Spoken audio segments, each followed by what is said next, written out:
This is The Ramsey Show. You can be intentional about your character. You can have money and a career. You are the hero in your story.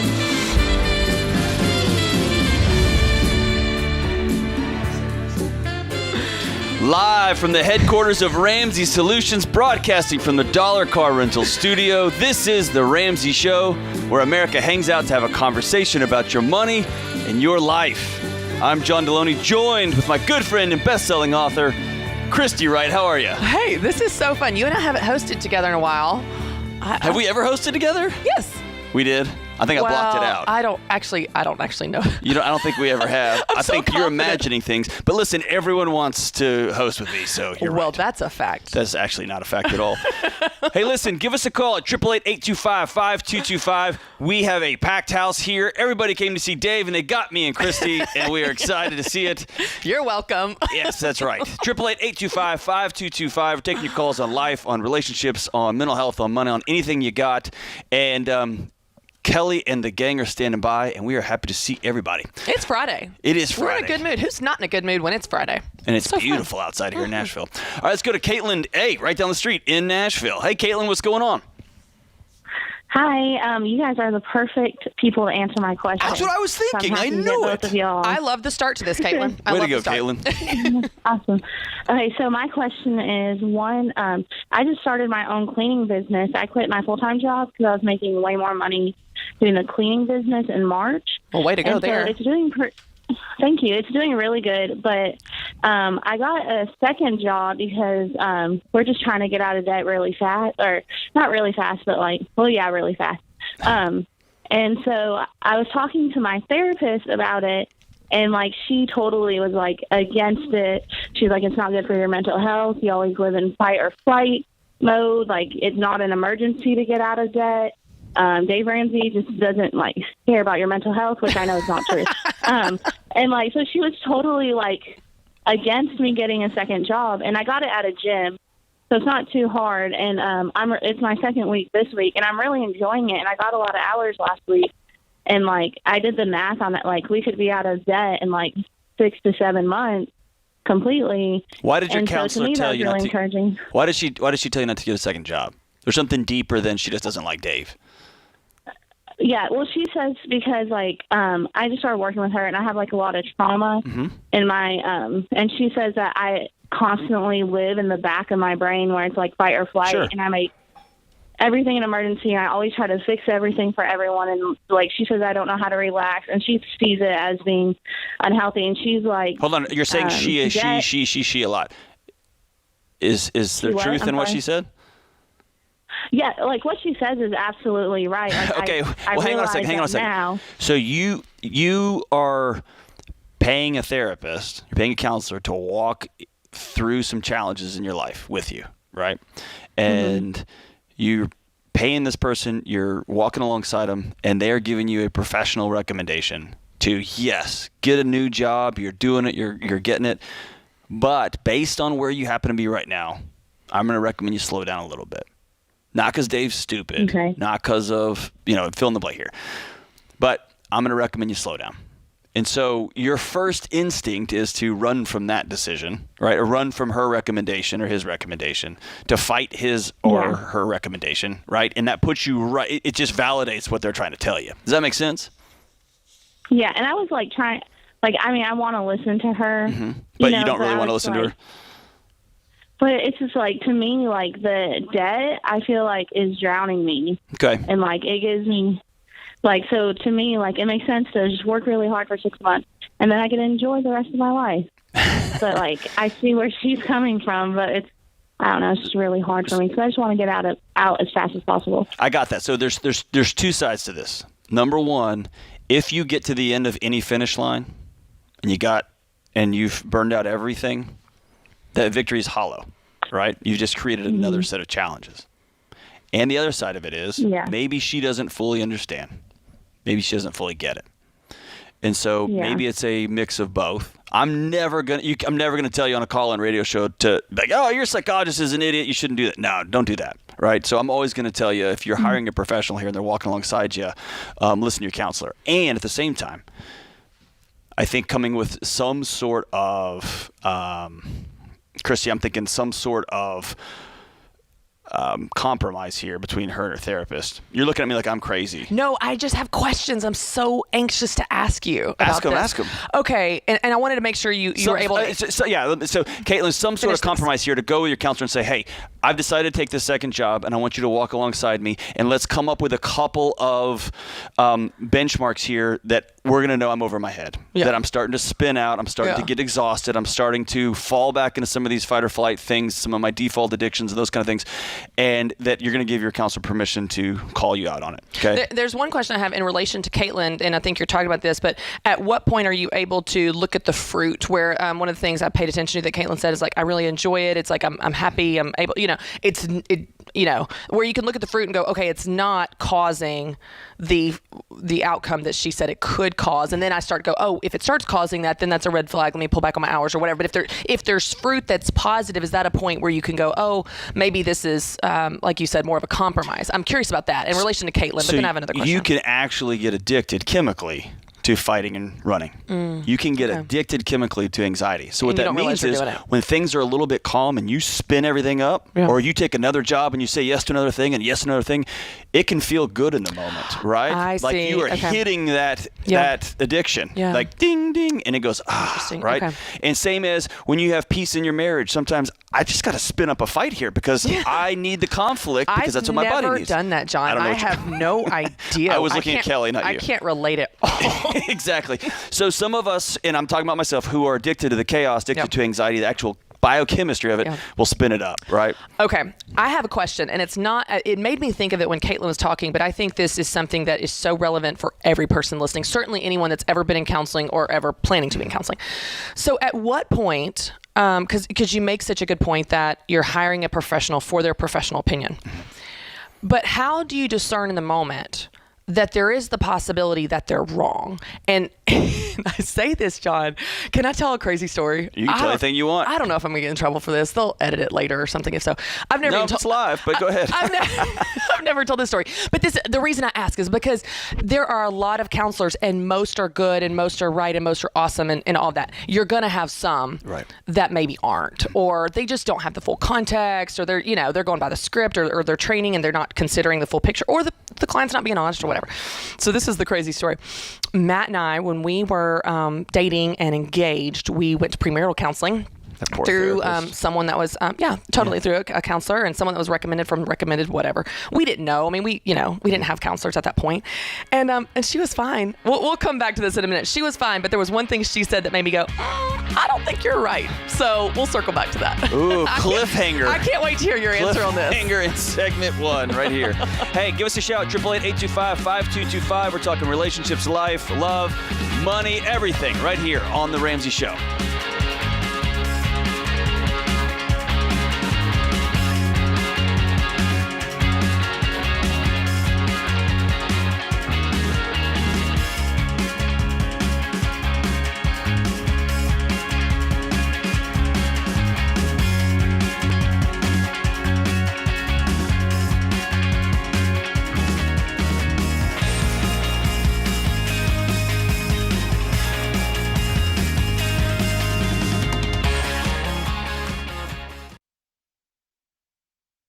Life is full of firsts.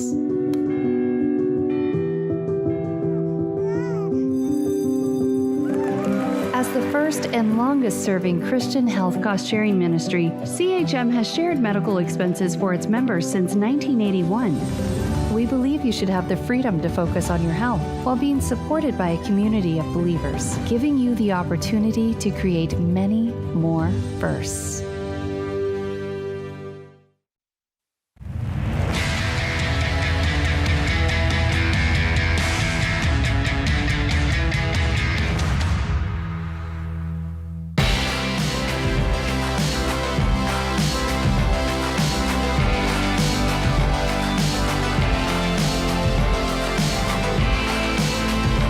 This is The Ramsey Show, and we are back. I'm John Deloney, joined here by Christy Wright, and we are taking your calls on relationships, on life, on business, on your money. 888-825-5225. And at the break, You were telling us, you asked me a question about when do you know that you are with the wrong counselor, right? Yeah, like how do you discern the possibility that they're wrong? And so my scenario is Matt and I were in premarital counseling, and this is when we were dating, and it was a referral from a referral or so on. And so Delaney, she met with us a couple times together.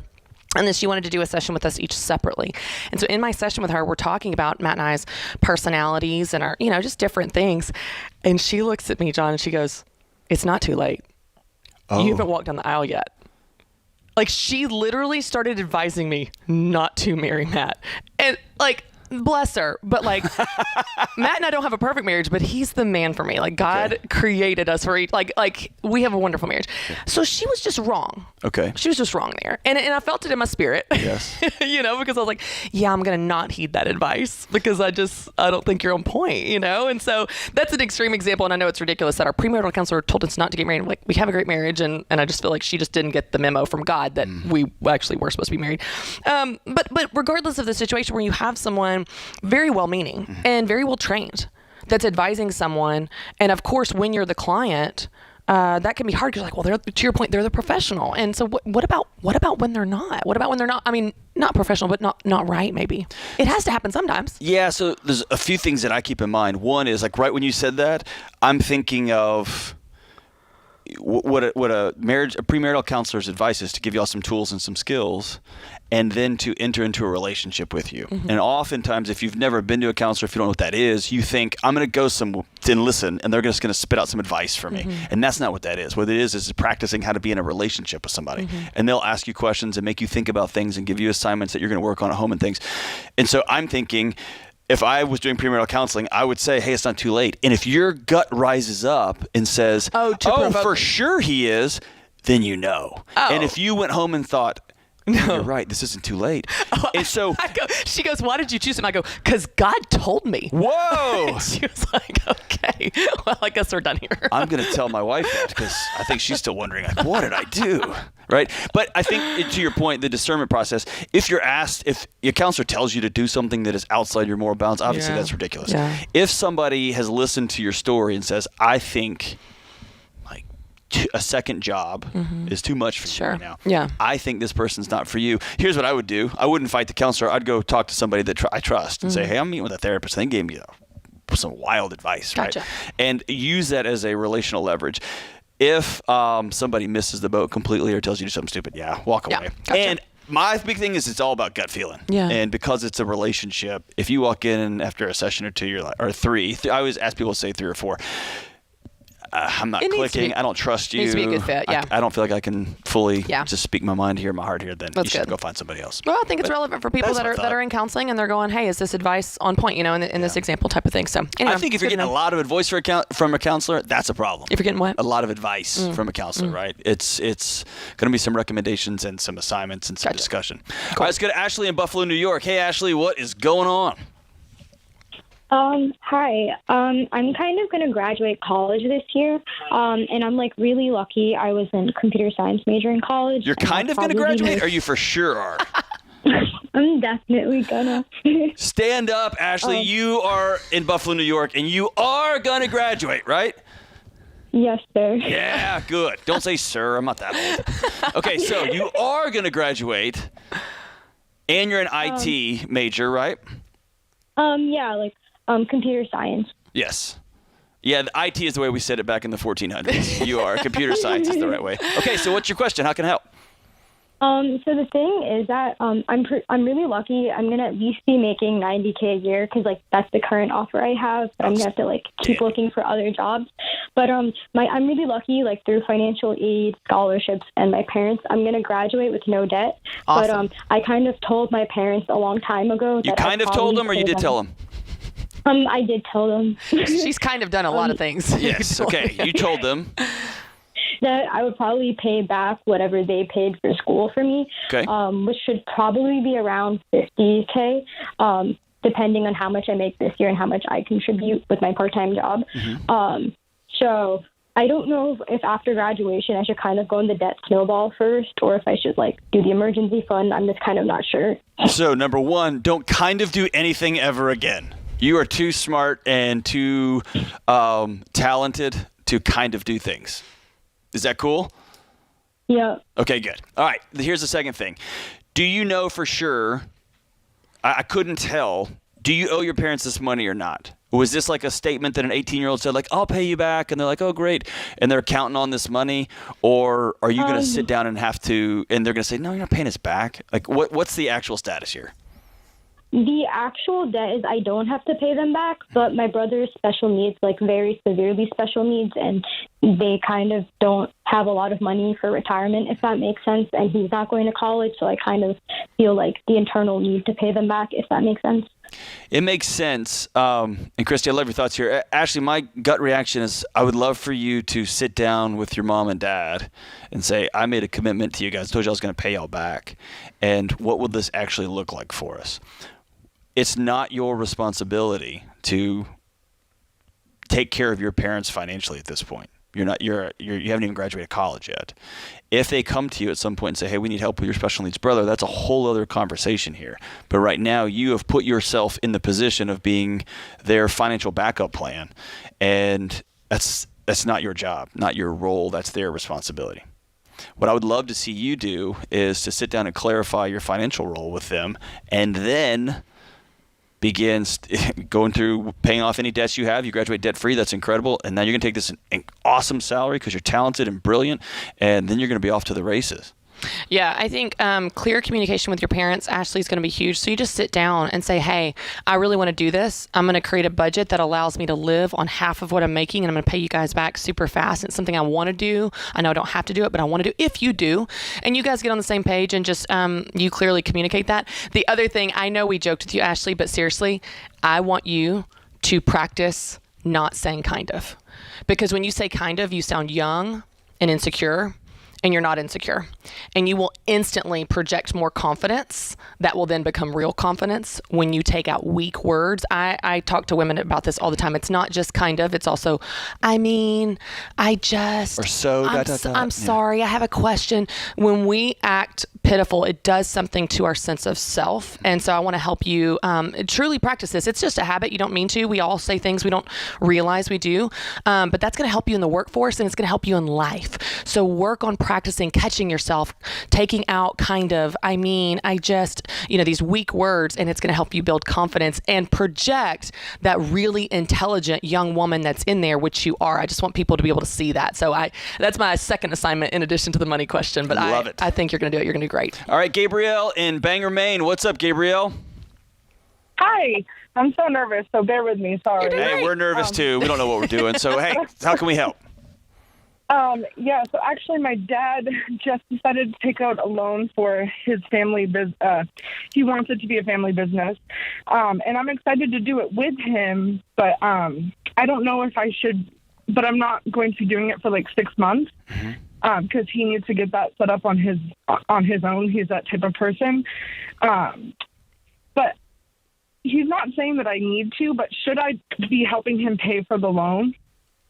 Absolutely not.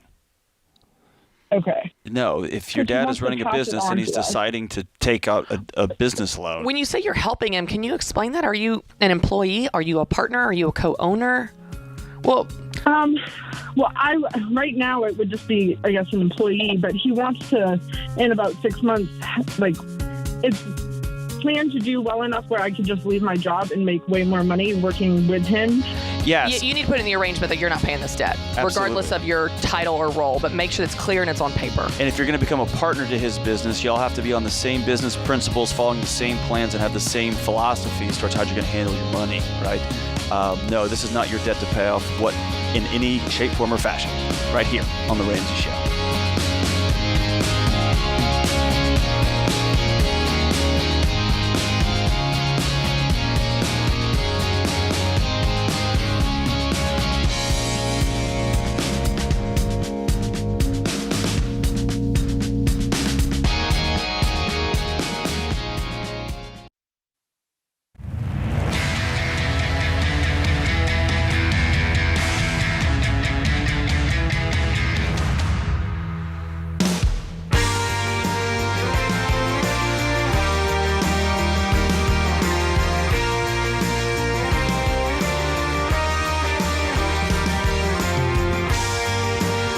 This is the Ramsey Show, and we are back, and we have two beautiful people standing on the debt-free stage, Rob and Jill from Marietta, Georgia. How are we doing? Great. Doing great. I'm assuming since you're standing on the so-named debt-free stage that you are debt-free. How much have you paid off? We have paid off $150,000. Wow. Whoa. Way to go, you guys. Thank you. How long did it take you to pay this off? It took us 30 months. So we started January of 2019 Okay. and finished about 3 months ago. Okay. 30 months. How much were you making during this time? Started at 187 and ended at 214. Nice. Whoa, what do you do for a living? So we're both I'm a nurse nurses. practitioner. Yep. She's a nurse practitioner. And he's a nurse. Yep. Awesome. I like how you said that right, just so we all know. Yeah, she's smarter than me. There you go. There's a hierarchy here. We see it. Absolutely We not. see it. I stay in my place. So what in the world happened 30 months ago that y'all two said, we've got to do this now? Well, in October of 2018, a couple of things happened. We thought we were doing the right thing, went and sat down with some friends. Some friends recommended an investment company, Goodwin Investments. Sat down with some guys there, and they ended up being a SmartVestor Pro. And they said, you have an elephant in the room that you need to escort out before you can invest, nicely, meaning our $150,000 of student loans and 2 cars. Wow. So before you can invest, we'd like for you to consider this plan. So that So happened. they looked at you and said, we don't want your money Right. until That's your life huge. is clear. Yeah, Right. and immediately I was sold on the company Sure. because Yeah. they could have just we had a great income obviously. So, but he said just consider this. I'm not saying no, but this is a plan, and I kind of sell the Kool-Aid as it were as a SmartVestor. So the other thing that happens is we sat down with our really good friends Chris and Amy. Yeah. And Way smarter than us. they're smarter than us, have seen a lot more life, and they looked at our almost $600 car payment and said, this is a choice, but this is what we've done. So it was just kind of a moment. Yeah. And then in February of that same year, we had our first little girl. So Awesome. all of a sudden, you're looking at other reasons. Yeah. Whole different ballgame. So when y'all I'm so curious, when y'all sat down with this SmartVestor Pro and they present this plan to you, had y'all ever heard of the baby steps or Dave Ramsey or anything? Unfortunately, I had. Okay. Well, sometimes it can be one of those shocking things of like a life without debt. I've never considered that. And so usually it's a family or friend or someone that kind of gives you their testimony, and that is a word of mouth referral. But to have it from a professional, like just kind of in this quick meeting, that's interesting that you guys, were really receptive to it. That's really cool. Well, in 2002 to it would have been 2004 to 2006 with my church. We lived in Rome at the time, Rome, Georgia. We were introduced to this concept, but Dave was stupid because he was telling me to not take out student loans, and I was taking out student loans to go to a private college. Right. So a lot of student loans. So obviously he was dumb. He did not know what he was talking about at all. It was not for us. We were an exception. So when he brought it up, I said, wow, this is, again, another wisdom piece from God. So. And Jill, right away, you were on board? Absolutely not. No. Hey, I love this honesty right here. Yeah. Right. Yeah. You're a nurse practitioner. You're going to drive what you want to drive. You're going to live where you Right. want to I live. make all this money. Why am I not Yeah. buying this and doing what I want to do and going on this vacation? And Buying a why house. am I not? Buying a Yeah. house. Yeah, buying a house. We've been living in the same tiny little house. For, So halfway through this journey, you have an almost 2-year-old. Then the world shuts down and looks at you two and says, help. right. Walk us through how you kept going through that mayhem. You don't have a choice, right? That's your job. So you just keep going every day. You're like going to work, going, okay, here we are. Yeah. Luckily, I work in an office, so it's not as bad. But I do go to the hospital and I see all that, and it's just crazy. But you guys kept making a budget every month. You kept doing it every month. Yeah. Who are your biggest cheerleaders? So, shout out to Chris and Amy, obviously, that we mentioned them already. Brandon and Kristen, our small group. Yeah. We're in a great small group, been in for years. All of my friends, because the people I work with, we constantly talk about our journey. It was kind of our way of, I guess, keeping us on track, talking about it. And obviously, I'm thankful for Jill. I'm the nerd. I'm the spreadsheet guy. And I'm she's not. the dreamer. Yes. So just thankful for her for sticking with me and I didn't want to, but we did it. Yep. We did it together. What would you tell people just met you on the street? What's the key to getting out of debt? Well, if you choose this plan, you need to stay on it. you need to read the book, go through the 9-week class we did in person. I'm not sure what that looks like now with, our world meeting in person, but the podcast was huge for me. Listening to people's stories that had more debt and less money to work with. The podcast is what I lived and breathed. Remembering your why you're doing it. Mm-hmm. Yeah. Remembering our why. Or sitting over there. Yep. Yeah. That's incredible. So have you had a month yet where the check's deposited and you've got no bills? Yes. And a couple, I think. Yeah, and it's we're both in. of y'all are smiling real big for those who are listening. Crazy. Well, all of a sudden you're like, what do I do with this extra money? Oh yeah, 3A and 3B. Right. We still rent. Or, so. Yeah, okay, very cool. Yeah. And so, hey, listen, we've got a copy of the Legacy Journey because that's your next step here. You're on the road to becoming everyday millionaires. And we're going to give you a copy of Total Money Makeover so you can bless somebody else with it. You can give it to somebody who's just chit-chatting about their problems, and you can tell them about their elephant. And let's bring this beautiful, beautiful Lucy up. Lulu. Come on, boo-boo. And how old is Lucy? Lucy's 3.5. She's been practicing. So we will see if Lucy performs here. Right. So we've got Rob and Jill and beautiful Lucy from Marietta, Georgia, paid off $150,000 in 30 months, making about $187,000 to $214,000. And they are now debt-free. Rob and Jill, count it down. Say it with me, Lou. Ready? 3, 2, 1. We're debt free! Freedom! Yeah! Wow. That's amazing. That's really, really cool. That's a huge amount of debt, but it's just amazing where when you decide, like, we're sick and tired of being sick and tired. We've been trying this. It hasn't worked. We've got to try something different. Man, you never look back once you stand where they're standing right now, where you feel the feeling of not having those payments. So let's average this. Let's take $200,000. It's a great income. Yeah. It's a great income. A little over, about 2.5 years, right? $150,000. Yeah. And so sometimes you fall into a trap. You make a good salary. You think, right, I deserve this car. Yeah. I deserve a house that looks like this. It needs to be mine. And then I needed to add on to it and fill in the blank.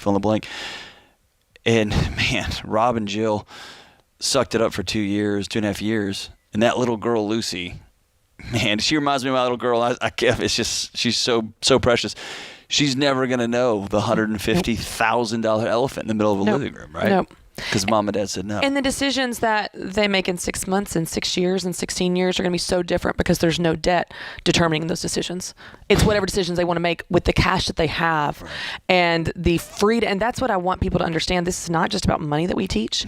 We're talking about your future, your options. When you've got money, you've got options. When you've got stuff, you don't have any options. That doesn't get you anything. When you have a spouse, when you've got a partner in life that you've gone through 2.5 years of, we're just going to be weirdos. In the trenches. And then you come to the other side and you've completed this incredible goal. Then you think, we can do anything. Yeah. We can have to deal with mom and dad struggling. We can deal with, economic issues. We can deal with, we got to change churches. Whatever the thing that pops up in your life. Paying for Lucy's college. Like whatever. There's just so many more options. College will be $11 million when Lucy goes. And they could possibly have it by then. They could figure it out. That's right. I wish folks could understand. Y'all listen to this on the podcast. There's something about being in here every time. And every time I think I see a little kid, I see a couple that's made it, I think back to my marriage. I think back to my little kids. I know you do the same. And it's inspiring every single time. Yep. People ask me about working here, and I tell them it's like working in a glitch in the Matrix, right? You get to be re-inspired every time I come to work by amazing folks like Rob and Jill, little Lucy. She's doing laps on the stage right now. This is so amazing. Guys, thanks for blessing us. Thanks for blessing the country. What an incredible journey. Guys, we're talking to you. You have a $150,000 elephant in the middle of your living room. You can make your change, and you can start today. Start today.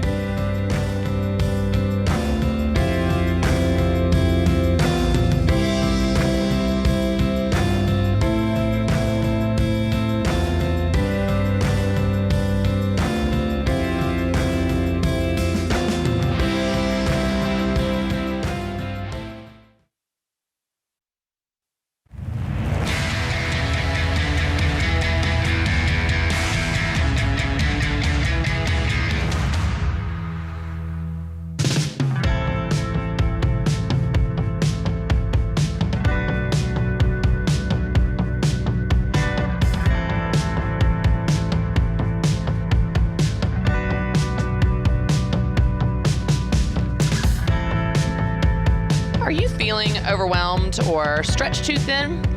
I've been there. After being on all day at work, at home, and with my kids, I used to feel like I was running on empty too. And let's be honest, sometimes I still get there. We all do. Here's the deal. Balance is something that you can create in your life. You don't have to be overwhelmed by this elusive idea of balancing everything all the time perfectly. You can actually create your own version of balance. And that comes from doing the right things at the right time. And the great news is you get to decide what's right for you. That's exactly why I created my new book, Take Back Your Time, the guilt-free guide to life balance, which, by the way, is on pre-sale for one more week, which means you got 1 week to go ahead and get your copy. And then you get all the free bonus items. And I was listening to them rattle off the bonus items. It's like, we're going to come roof your house and give you a swimming pool. It's incredible. Yes. Or just ebook, audiobook. Okay.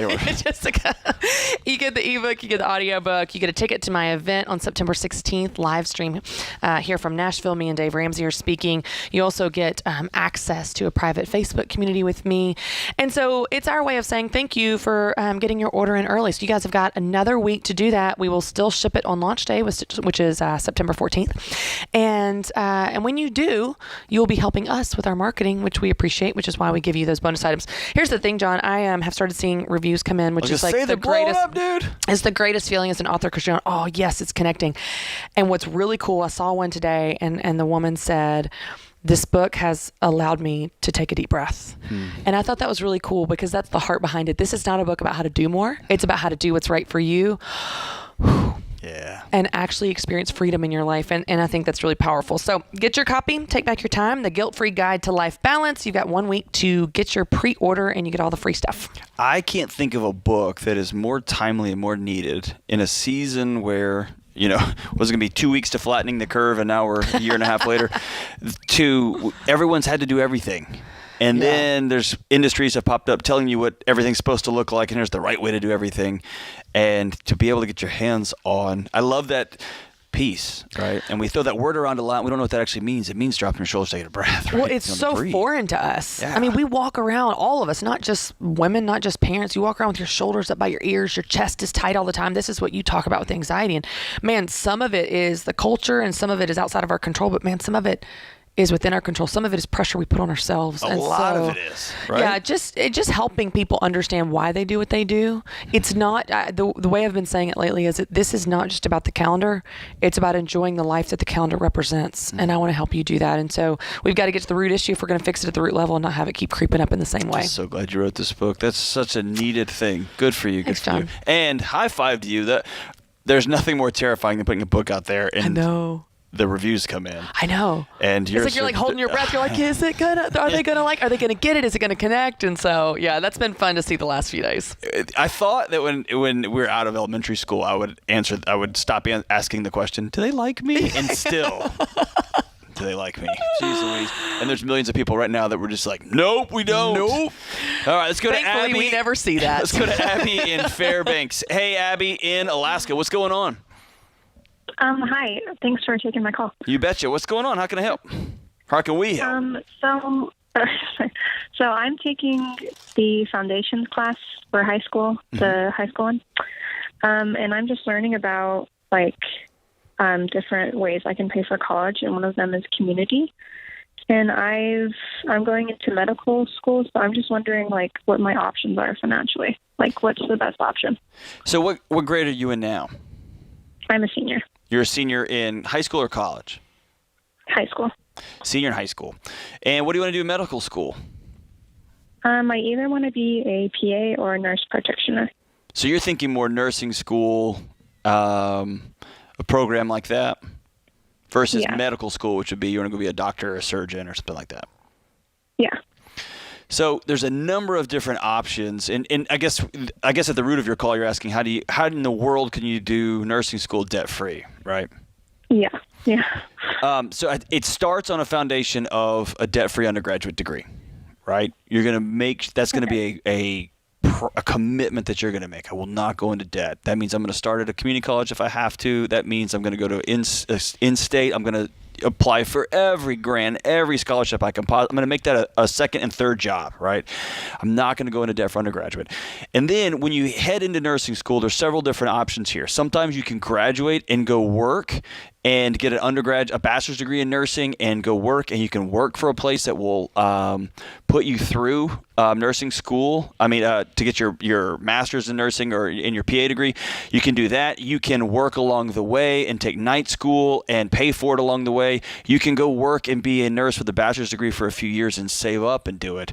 There's a number of different ways.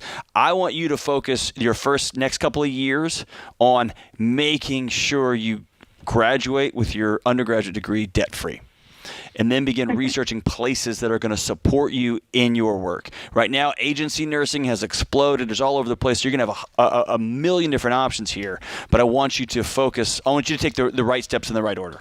Yeah, the thing I would say, Abby, that I love that John's telling you, just think of this because you're thinking long-term, and I love that. I love that you're thinking long-term.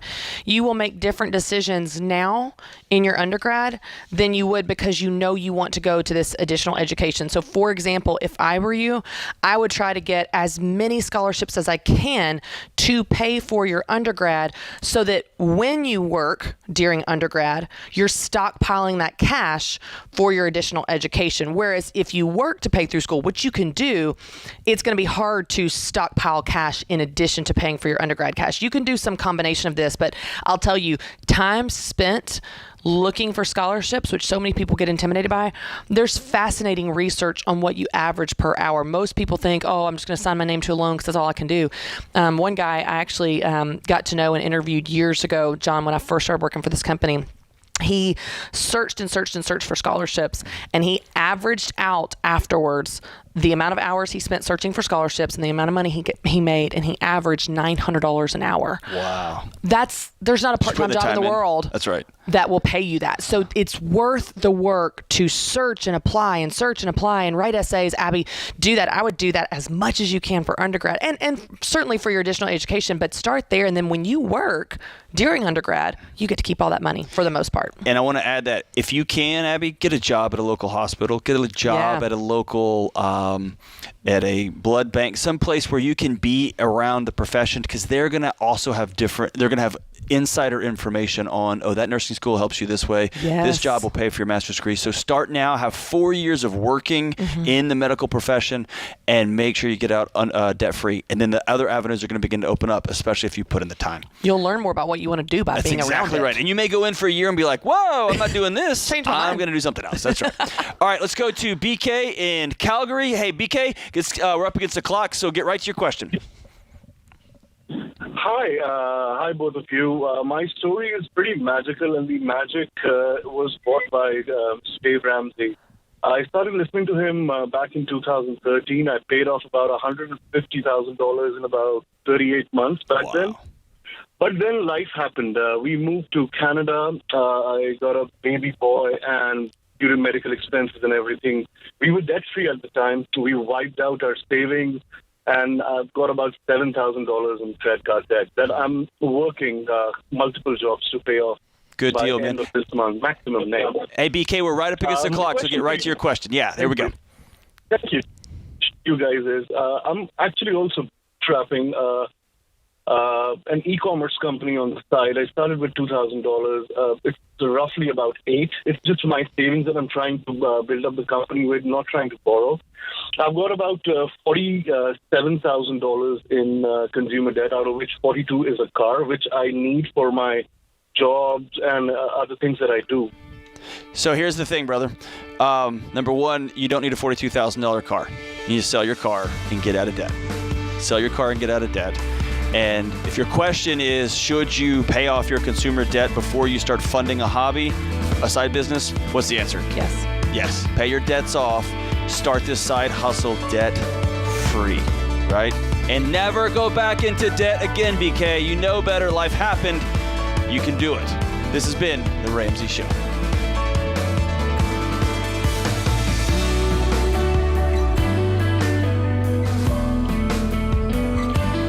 Dave here. We just launched a brand new listener survey. We want to know what you think about the show. You'll be entered to win a $100 Amazon gift card. No purchase necessary. Take the survey at RamseySolutions.com/survey or text survey to 33789.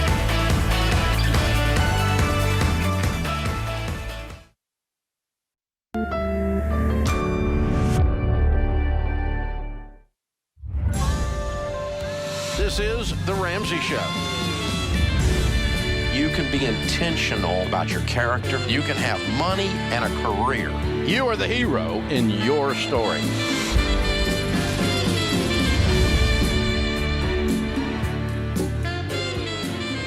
Live from the headquarters of Ramsey Solutions, broadcasting from the Dollar Car Rental Studio, this is The Ramsey Show, where America hangs out to have a conversation about your money, your life, your business, your relationships, everything you can think of and more. Give us a call at 888-825-5225.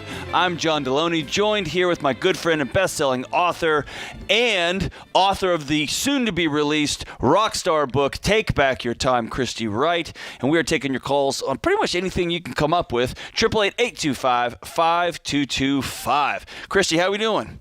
Great. It's Friday. I'm telling you, I love Friday. I love hosting on Fridays because everybody's in a good mood, getting ready for the weekend. I love it. That makes What me are you doing happy. this weekend? I don't know. Okay. That's kind of a good feeling. It's, yeah. I mean, not having any plans, that's kind of nice. You know, it's like, okay, let's just see what happens. Well, I think we've got plans. I'm not that far. I need to get through this show. Yeah, that's how you roll. You and I live differently. We do. What are you doing this weekend? Taking the boys to a football game tonight and then going to the lake tomorrow. It's our last lake weekend, so got to live it up. And then you're going to shut it down? And then we're going to shut it down. I will probably do some mowing tomorrow, so when I'm out there mowing, I will think of the right family out there having a good time. Should be a blast. 888-825-5225. Give us a shout, and we look forward to talking to you. Let's go to Dylan in Indianapolis, Indiana. Hey, Dylan, what's going on, brother? So, a few months ago, I bought my first car for $5,900, all cash, and I was wondering if it would now be a good choice to buy a second car or a new car, trade in that one, because the first car, it's starting to appear that it might have problems with rust. It could have been in a flood, and I don't know if it would be a good choice to do that. How old are you, man? 17. 17. How'd you come up with $5,900 to buy your first car with cash?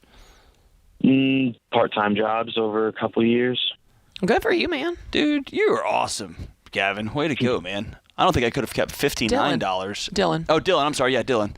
I'm not good at reading, Dylan. My job actually is to keep him on track, Dylan. I'm here for you. Yeah, that's a hard job. So, Dylan, you bought a car, and what makes you think it was in a flood? Or are you having buyer's remorse? Did you buy a car, and all of a sudden you don't like it? Tell me what's going on. I still love the car, and if I were to get a new car, it would just be a newer version of it. It's a Honda Civic, okay, and I like it. Do you have the money? If I were to sell the car, the price of it right now is around $8,000, and I would look to buy a car for between $10,000 and $11,000. So add about $2,000-$3,000 onto what I sell this for. And do you have it though? Yes. Oh. You have that cash? Yes. Yeah, I don't have a problem with you selling your car and buying a new car with cash. Yeah. I wouldn't keep two cars around, and I would not. I wouldn't be dishonest in your sale, right? I would, if you think there's a problem with it, if you think there's a challenge with it, I'd have it go get looked out by a certified mechanic and not just pass your purchasing decision on to somebody else. Obviously, you want to do everything above board. Yeah. I don't have a problem with that. No, Christy? you're paying cash. I mean, here's the thing, Dylan. You're asking the right questions. Most 17-year-olds are not asking that question. You're paying for it in cash. It's great. Yeah, do it. Absolutely. Good for you, man. All right, no parent, Christy, that's talking to us, right? No parent ever wants their child to experience the panic of being unprepared for an emergency. But teaching your teens how to be smart with money can feel like a big job.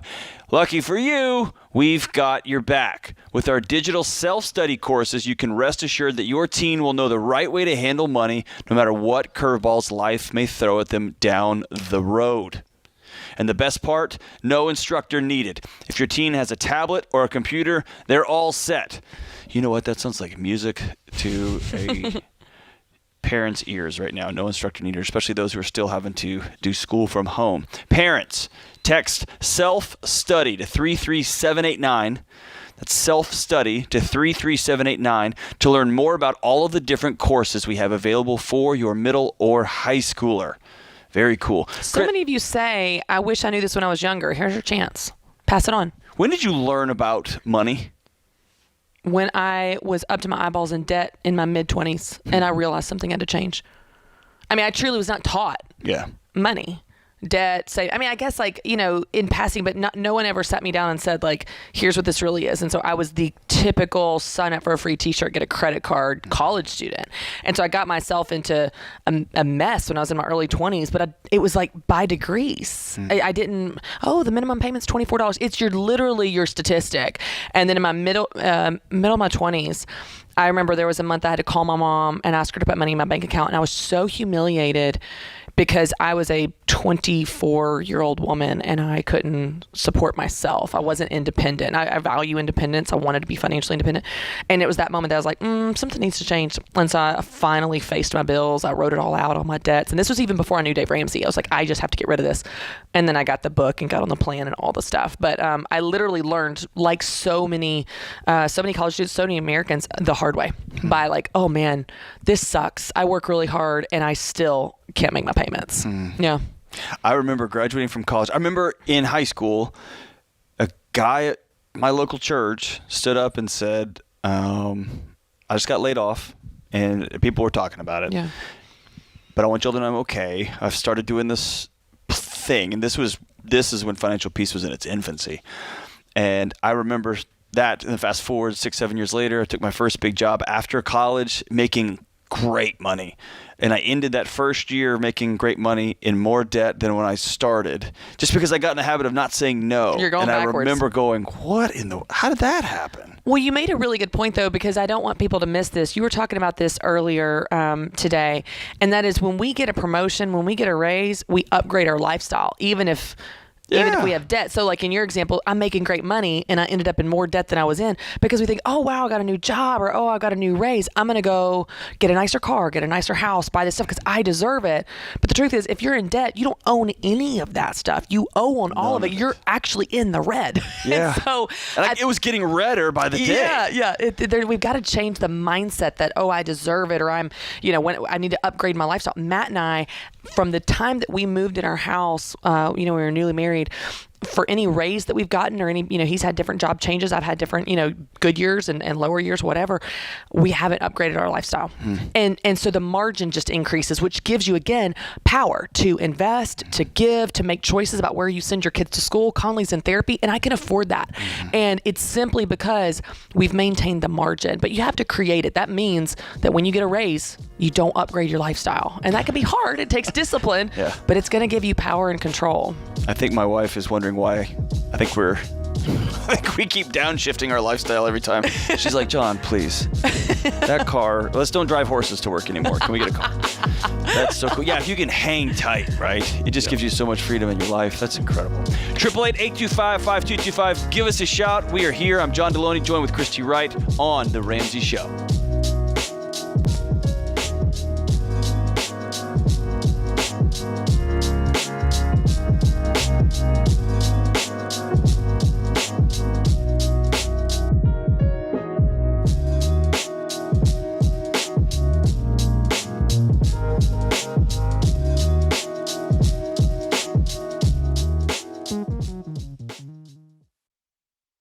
Stop paying your overpriced wireless provider and switch to Pure Talk.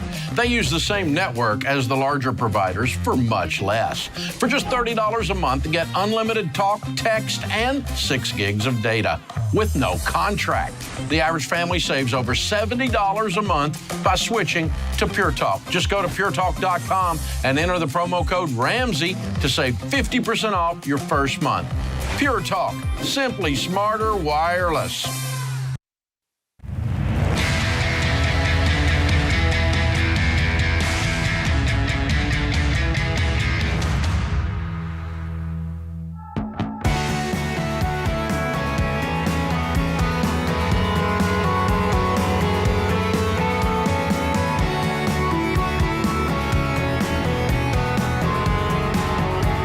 825-5225. I'm John Deloney, joined here by Christy Wright. Let's go out to Gavin in Cleveland, Ohio. Hey, Gavin, what's going on? Hey, guys. How are you? Outstanding, brother. How are you?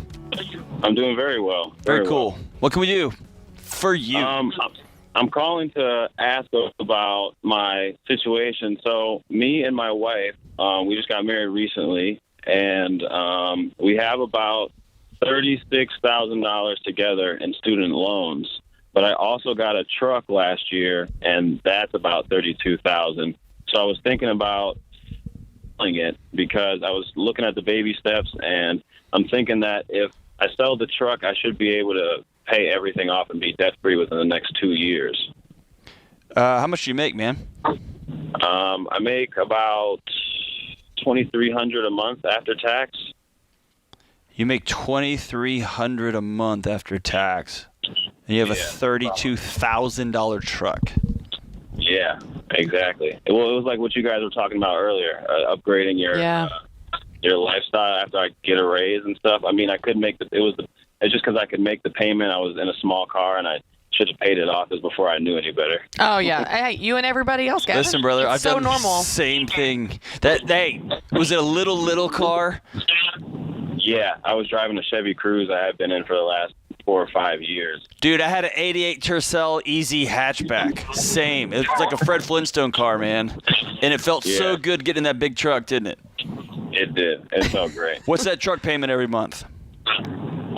The payments were $640 a month. I refinanced it, but then again, I stumbled upon the baby steps and everything, and it seems like it's just a smarter idea to sell it, especially with the market now. Yeah. And then, maybe put in a little bit more, maybe get a smaller personal loan because I have to drive a lot for work because I'm in the construction trade, so I'm all over Cleveland, Ohio. No. Do you have any cash, Gavin? Yeah, do you have any cash?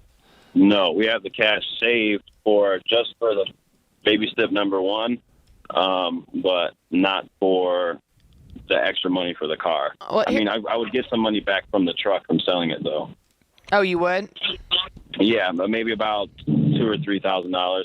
Then I would use that to get you a small truck. We're not going to take out any more loans. Gavin, you're going to be the guy rolling up to the job site, and people are going to look at you like you've got 4 eyes. Okay? Oh, that's fine with me. You're going to sell this truck before the day is over, or at least before the weekend is over, and you're going to go buy a $2,000 or $3,000 car, $3,000 truck, and you're going to suck it up, and you're going to save that money. You're going to get that $36,000 paid off as quickly as possible, and this is going to be your stupid tax when you're driving this car around, and it's going to, man, you are going to hustle to get this student loan paid off, right?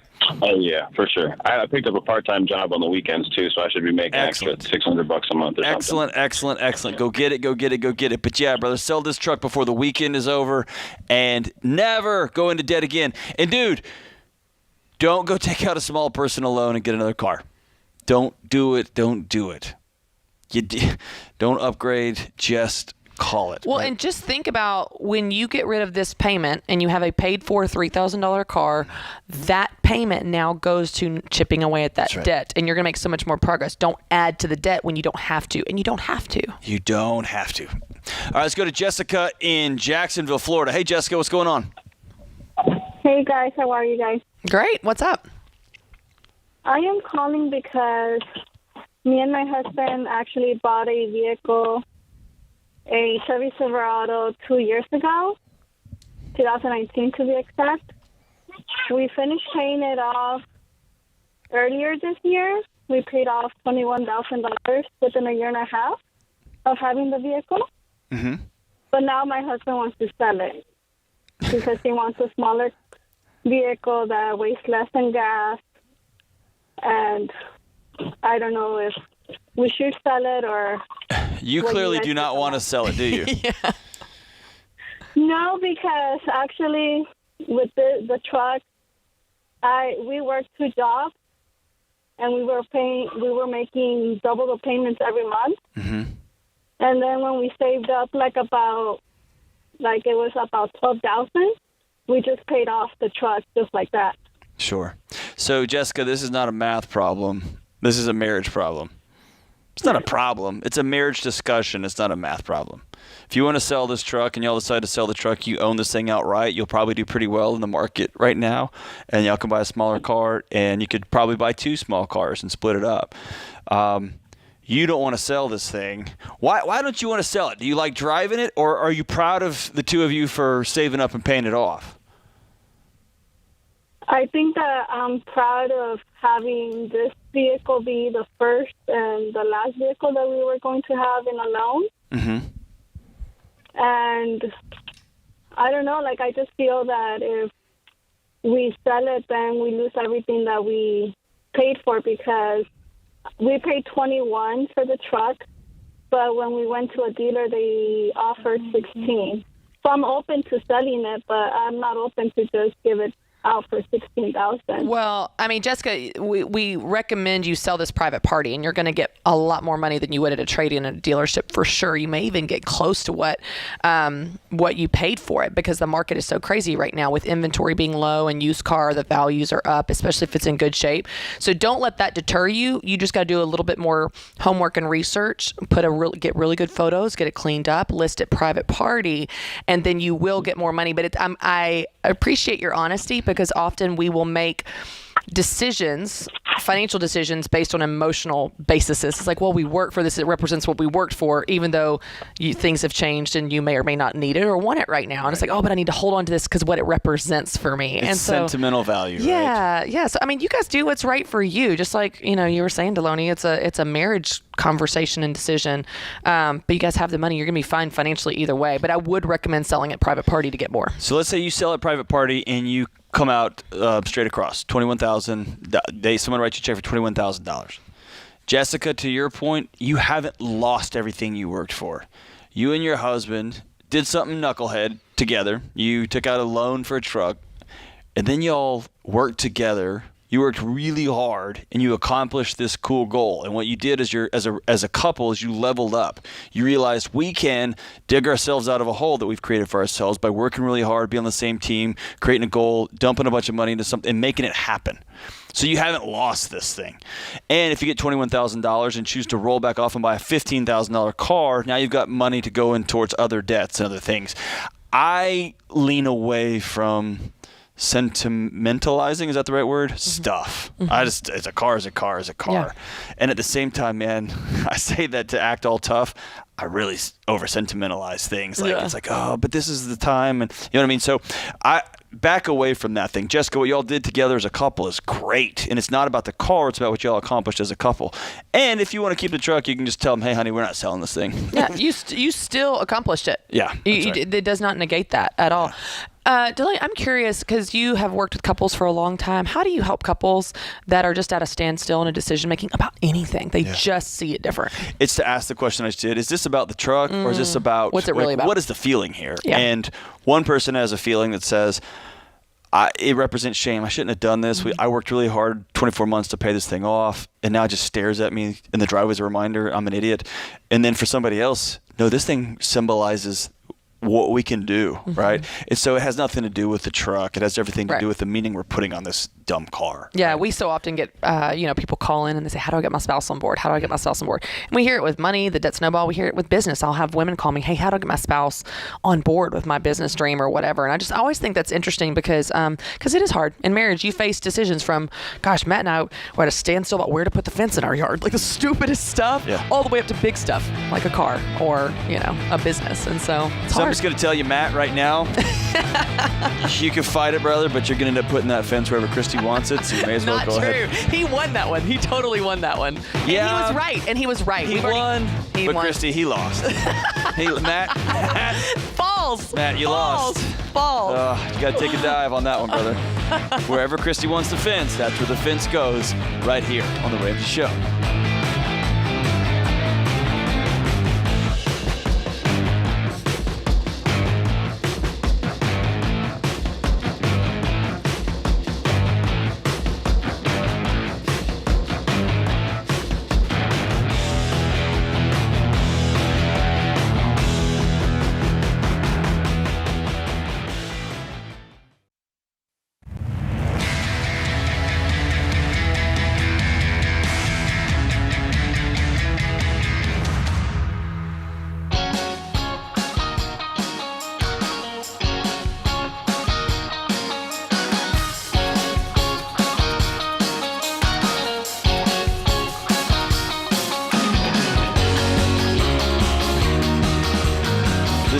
Ramsey Show. 888-825-5225. It's 888-825-5225. Let's go out to Tim in Grand Rapids, Michigan.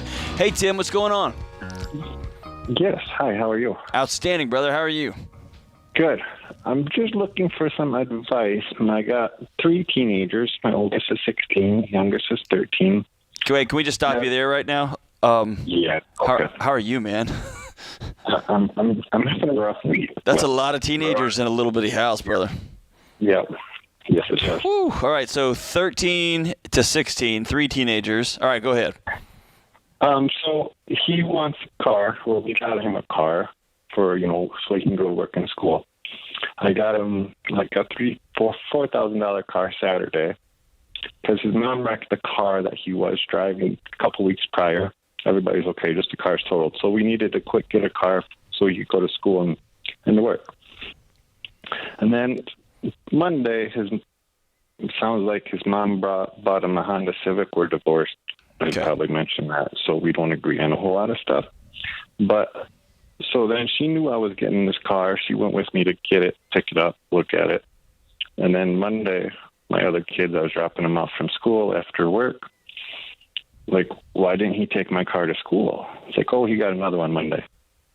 So I'm just trying to, so I know there's in a lot of debt with a Honda Civic, and I was trying to avoid that. That's why I bought him a cheap $4,000 car. So I don't fully grab it. So let me back out and make sure I got it. So you've got a 16-year-old son, and you and his mom, y'all are divorced. So you took him and bought him a $4,000 car, and then you agreed with your ex-wife on this, and then she turned around and went and bought him another car that's nicer. Is that right? Yes. Okay. And so what's your question? I was trying to avoid, because he's paying her back for the Honda Civic. So I was trying to avoid him going in debt. If you have a good way to explain why it's not a good idea to go $20,000 in debt for a car for a teenager to understand. So your 16-year-old son's having to pay for this car? Yes. How does he feel about that? He thinks it's good because it's a nice car, apparently. So, but I just don't want to start him out in debt when he's 16 How long has he had it? Monday. I'm going to throw this out there. Delaney, you can speak to the relationships dynamics so much better than I can, but I'll say this. I wonder if he would feel differently after a few months of having to pay that payment. Yeah. After he's working extra hours, not getting to use that money for, hanging out with his friends. Like, since it's already been bought, to just let him feel the payment, and then maybe you try to revisit the issue again and say, hey, like, this, you talk about how to communicate it, but a couple more months to ask him about it, how you feel about that. Well, I don't know. I'm just throwing that out there as an idea because teenagers are just so stinking short-sighted. They're like, all I'm thinking about is who I'm riding to the football game with Friday night. Yeah. I can't think about the long-term, my future, even the consequences of this payment until I feel it. Yeah. And so I just wonder if that would help him think about it differently when he has to make this payment. If he really does, I don't know. Tim, is his name on this car? Or is your ex-wife's name on this car? I would assume my ex-wife. I got to tell you, man, I've been doing this a long time, and it's rare that I just feel that I get mad in my chest, and I got mad on your behalf. I got mad on this little boy's behalf. Because as you just mentioned, teens are so short-sighted. So I don't want to be ugly, man, but your son's mom is incredibly short-sighted. And what she's passing along to him is a number of lessons here. If your dad makes a recommendation, you know what? Who cares what dad says? Let's go do something different. Hey, you only have $4,000 to spend. Let's get a safe car. It's going to get you to and from. Nah, let's just get a $20,000. The lessons here that he's picking up in this situation are heartbreaking. And so here's the best you can do, Tim. And this is something that you're going to have to do, and then you are going to have to be the grown-up here and set it down. And that is this. You can take your son out for breakfast. You can take your son out for lunch, and y'all just have a private time. Say, hey, man, tell me about this car. He's going to tell you it's awesome, it's nice, and say, you know what, it is a really nice car. You can do math. 16-year-olds don't always get math. You can lay down and say, hey, I just want you to see this. I'm giving you this $4,000 car. Your mom has done this. It's a nice car. It is really nice. You have this option to have no payments. And I want you to then explain, I've chosen to live my life debt-free. I'm not chained to anything. I can get up and walk away. All the things you know about living a debt-free life. You're not going to run his mom down. You're not going to say your mom's stupid and she wants to get. You're not going to talk crap about her. You're going to talk about the choices you have made. And then you're going to tell him, man, there's going to be a lot of Friday nights you're out working. It's going to be a lot of Wednesday nights after school, and Tuesdays you're out working. It's going to be exhausting. You're going to owe your mom money forever. And after that meeting, Tim, the conversation's over. You can go sell this car. You can let it sit. I mean, that's up to you, brother. You can let that thing sit. But continuing to let it gnaw at your soul while this is going to happen with his mom when he's staying with her, it's going to happen. It's going to happen. And so I want you to clear your heart on this deal. Sit him down and say, hey, brother, this is the right way I think to be doing this, the way I'm choosing to live my life. Your mom obviously has done this, and then you got to put it down. You could be that guy that's like, you can't bring that car to my house, and that's just putting a wedge between you and your son. I wouldn't do that, right? What do you think? This is such a hard. Man. I know, and it's just a hard road for you to walk, Tim, and watch. Yeah. I think the lesson here that you're talking about, John, that is so important that I want people to get, and this is sort of what you're saying without saying it, but everybody can relate to this. You are not responsible for your family's financial decisions. Yeah, even not when your they parents, hurt. Yeah. Not your sister. I mean, you have say over your children that live in your household, but even your adult children, you can advise them. You can have that coffee date. Same with your parents. You can have that coffee date. You can tell them, hey, here's what I've done. Here's what's worked for me. But you cannot let it eat away at your soul, because there's a boundary issue there of going, you are not responsible. You are not in control of what they do or don't do. And you got to let that go, because otherwise it's going to really weigh you down. And I don't make your 16-year-old son the pawn in the middle of a parenting fight between you and your ex. Yeah. She handed him the keys to a brand new cool car, and he's 16. And then she lovingly tagged him with the with the payments to this thing.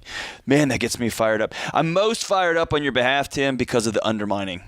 Because y'all two agreed on something. Let's do this. Let's do it this way. Y'all went and picked out this car, and then she swung one behind your back. It's really disrespectful. Yeah, it sucks.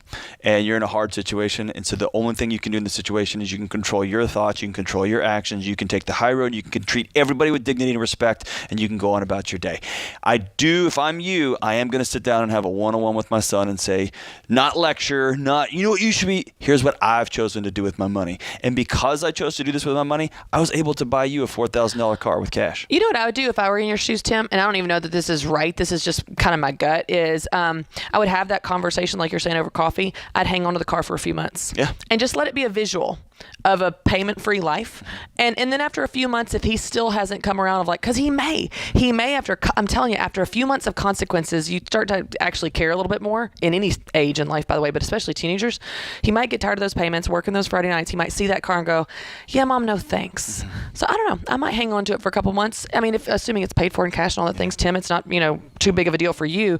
He may just come around. He may just come around. I hope he does. Here's the meta lesson here, good folks. When somebody, no matter who you are and what road you happen to be walking in life, people are going to undermine you. They're going to come behind your back. They're going to look at your principles for how you're doing your money, how you're doing whatever, and they're going to say that's stupid, and they're going to drop other things in your lap. At that moment, you have a choice. You can go to war and let the bodies pile up, or you can say, I'm going to take the high road here. I'm going to be the person of dignity and respect. Bye. Here's my boundary, and I'm going to walk this way, right? And that's the life of peace. There's always moments you got to fight. We all have to pick those moments, but they're much rarer than we like to imagine, right? Tim, I'm sorry for you, brother. Take the high road on this one, man.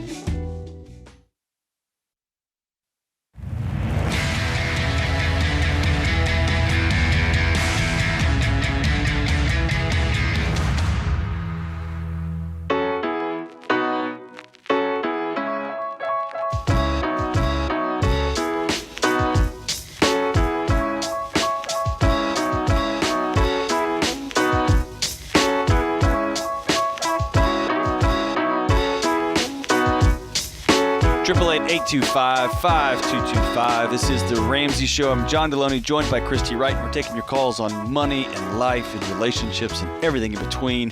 Let's go to Carrie in Midland, Texas, my old stomping ground. Hey, Carrie, what's going on? Man, not a lot. How y'all doing? We're doing great, brother. How can we help? Hey, I got a question, and there's a lot of people out here that have asked me the same question, and I don't know the answer. We work in the oil field, and it's such a boom or bust, feast or famine, that the baby steps say you save up $1,000, and then you work your way through all your debt, and then you build your emergency fund.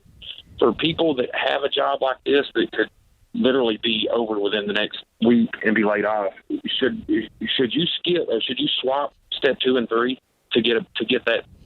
What good is it going to do me to only owe $10,000 on my truck if I don't have a job? Okay, Carrie, I've got a question because I know that industry can be really, feast or famine. But in your last 5 to 7 years, have you gone months and months without a paycheck? I've been laid off 3 times in the last 7 years, yes. Okay. And then what's the because I've got friends who work out in Midland, Odessa area there. What's the good years look like? This year I'll make $190. Yeah, that's what I was thinking. They're real good. And how much debt do you have? I tripled my salary to come out here. That's right. How much debt do you have? About 160. Okay. What do you have $160,000 in debt on? I have a truck that had to meet certain requirements for my work that I get paid for, and then we got rid of our rent house and everything back home. We went and bought an RV. My wife and I live out here, and then she has a truck. Do you have debt on that RV? Yes. Come on, Carrie. And what does she have a truck for? Because she don't like walking and it's awful hot. That's exactly what I was getting at. So here's the thing. I know, Carrie, I like you. Carrie, I know you because you're one of my friends. I know the lifestyle of those out there working in the oil fields. And, dude, those trucks, you line them up out there, and they are trucks of people who make $190,000 a year. And then well, she does have a nice. Granted, she has a nice. I don't have a nice truck. Mine's a work truck. Yes. Mine's a So beat up, scratched up. Let me tell you this: road. you make $190,000, and y'all are broke. You're broke. No. I didn't say we're broke. No. I'm telling you, brother, you're broke. And here's why. I've got about $14,000 saved up. Carrie. You are broke. You have a depreciating asset in an RV that you owe money on. You have a truck that has to meet work requirements that's a depreciating asset that you owe money on. Mm-hmm. Your wife is driving some fancy Midland truck, and I know exactly the truck it is, and it's a depreciating asset. Y'all are broke, and you make too much money. So to answer your original question, and I know, dude, I'm breaking your heart, brother, and I would hug you if I was sitting here with you. If the reason we say $1,000, this is as much a math problem as it is a psychology problem.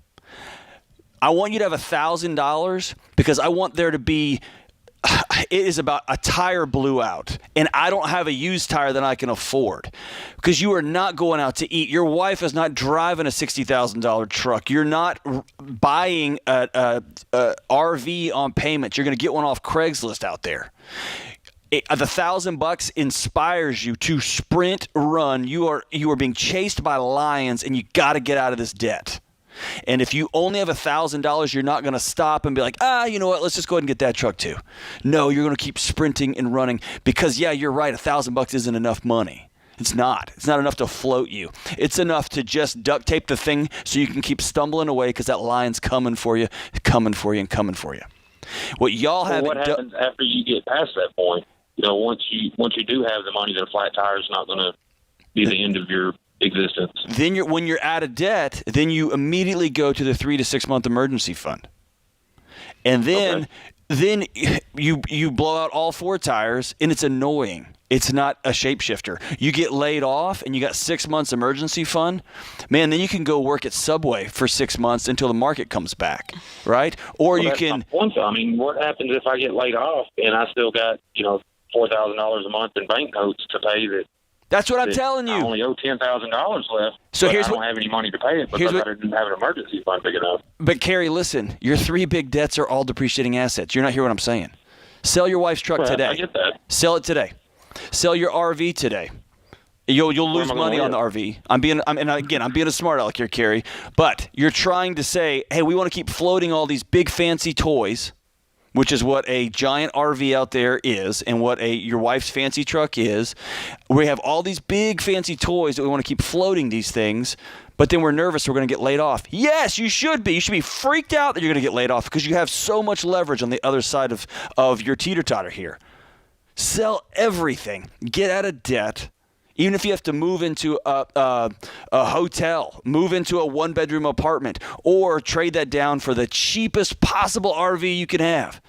And then you're telling me you can't figure it out $190,000 a year? You can. You could be out of debt so fast on that income if you can get rid of some of these massive, like you're saying, these massive debts, these massive things that you don't have to have. You need something. Your wife does need a vehicle to get around, but she doesn't need the vehicle that she has. And that's what we're saying. We're not saying get rid of these things and, camp and walk everywhere. We're just saying downsize. It's exactly what we were talking about earlier of like we upgrade. And yeah, when you in your mind think I make $190,000 a year, I deserve a big fancy truck. If you pay for it in cash, by all means, we want you to have those things. But when you're taking out debt, you're actually broke on a really, really good income and you work too hard and carry the position we want you to get in. For short term, yes, downsize, cut back, drive embarrassing cars, figure out where you're going to, all of that. But then in the long term, you're going to be in a position where you make a really good income and you can have those things, but you don't have that stress. So you get laid off, so what? Because you've got so much money, you're fine. And here's the fun thing about getting laid off when you have no debt and you've been making $190,000 for 2 cycles. Then you go buy that truck from that person that's got to roll it off because they're broke and you buy it at half price. Right? You go buy a really nice RV from somebody that's just got to unload it because they've got $160,000 in depreciating asset debt, and you buy that RV for half price. That's what we're talking about. You got to survive one bust cycle, and all of a sudden you're on top of this thing in a really major, major way. And so what I'm telling you is, yes, sell it, man. Sell everything you got, or get rid of your wife's truck. Go bananas paying off your smallest debt, which is probably your truck. Then go bananas paying this RV. You will not go to a restaurant. You're not going to go to a movie. You're not going to go to a concert. Your wife's going to be working too. Y'all are going to be out of your minds on this deal. Work. You're going to pick up extra shifts. You're going to keep going and going and going. And then when you get laid off, which you will, you know how that thing busts, it's going to be annoying. And then you and your wife are going to go on a trip. You're going to take that RV somewhere and you can go work. It becomes limitless. Right? There's something about that $1,000 emergency fund because it's just enough for that tire like we're talking about that it does light that fire under you. And Carrie, the reality is as long as you keep justifying that debt staying around, it's going to stay around and you're going to stay broke. What we're trying to tell you to do is different. It is intentionally designed to fire you up, to be a little bit scared, to get you to work really hard, get rid of this stuff, and do something different so you get a different outcome. You're not going to get that different outcome by being okay with these things hanging around where you're just not. And so we're trying to put you in a position that actually motivates you to do something different. That's what's going to lead to different results. You made $190,000 this year and you are broke. You owe $160,000.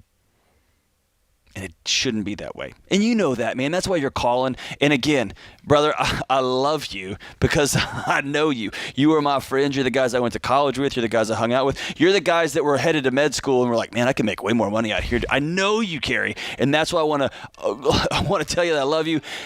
And I want to tell you that there's peace on the other side of this thing too. Going to sleep knowing if I get laid off tomorrow, so what, man? That'll be annoying. No big deal. Then we're going to get a truck on discount, baby. All right, thanks so much for the call, Carrie. Hey, that's one more hour in the books. We'll be back before you know it right here on The Ramsey Show.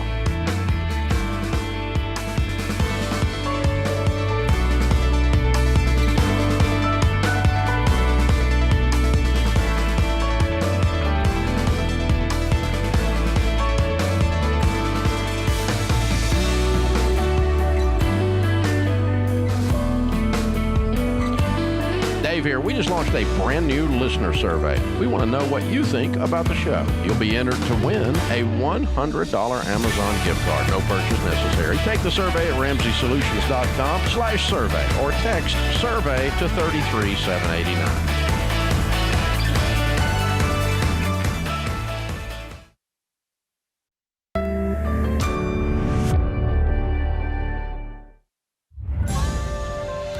This is The Ramsey Show. You can be intentional about your character. You can have money and a career. You are the hero in your story.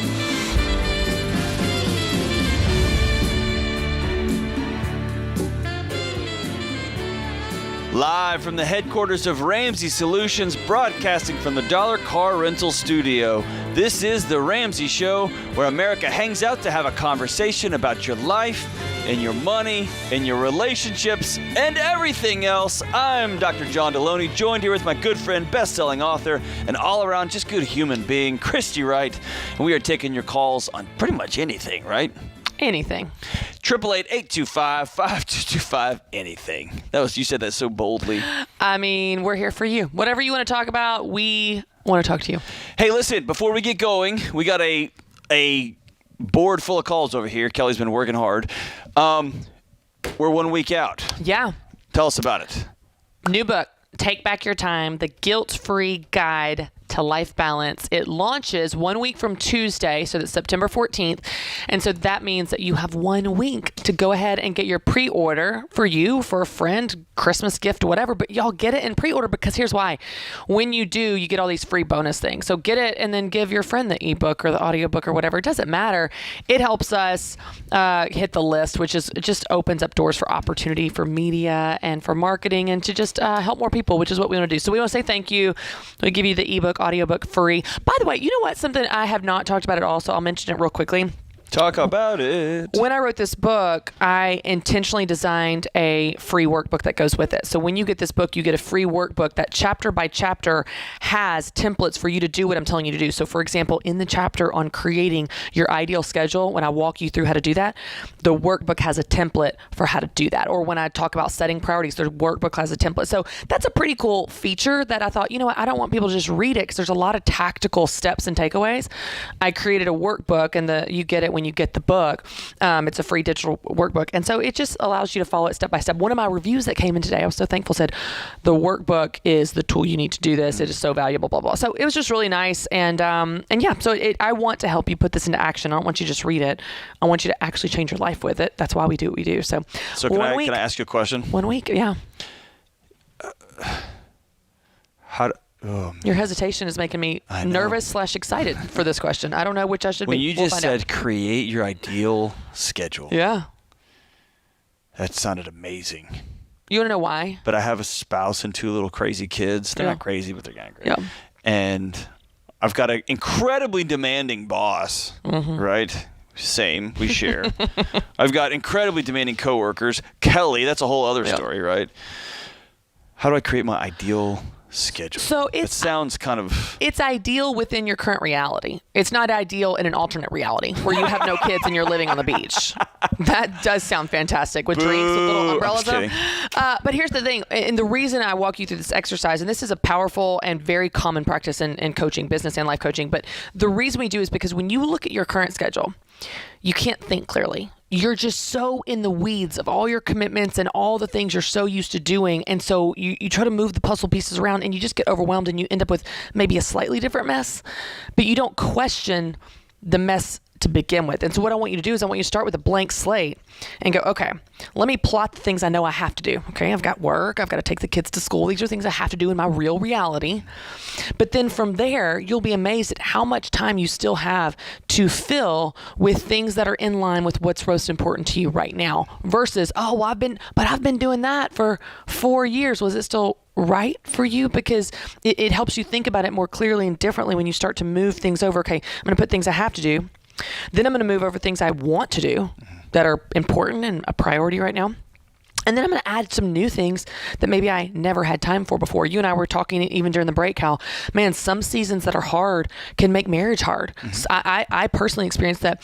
It is so hard to stay connected to Matt and have fun with Matt when you just have 3 kids screaming in your ears. And a book coming out, and speaking engagements, and yeah. And so Matt, I just told Matt. Can I have a snack? Can yes. I have a snack? Yeah. I know you hate that word. It's like a cuss word to you. It is. But it's like, okay, well, and then let me add something to this schedule. I'm going to add Thursday night date night. We're going to get a babysitter, and at least twice a month, if not more, we're going to go on a date night. Well, if I don't think about that and think about what's important to me and put it on paper on purpose, then I could go 4 months and Matt and I don't go on a date, and we don't mean to, but we're just so stinking busy with this mess we live in, and we don't question the mess. And so it's just an exercise to help you look at it different. It's not that you're going to go move to the beach and neglect your responsibilities, but it does help you think about it with fresh eyes. So that's an example of something that's in the book. Everything's very tactical because I want to take this elusive idea of balance and break it down to steps. Say, hey, if you do this, you'll be creating your version of balance. But there are templates to help you do that because I think that makes it really actionable. I love but it's that. Thanks for writing that question. book. Valid question, man. Well, when you said in your reality, then that ends up being something I'm talking about all the time, right? Which is, yeah, you got to let that fantasy go. That's not the world you live in, right? Yeah. And that could be a number of, I want a husband who, or I want a wife who, it doesn't exist. And the other piece of this is, if we're not careful, and this is the reason I like this exercise, if we're not careful, we feel as if we are victims to our schedule. And anything on your calendar is something you put there or you allowed to be there. My friend Rory Vaden said that, and I love that. It puts us back in the driver's seat. You're already in control of your schedule. You just need to realize it and live like it. So yes, there are some real restraints, job, taking kids to school, etc. Outside of that, which again, you choose those things as well. You know, there are buses, there are alternate, carpools, whatever. Christy.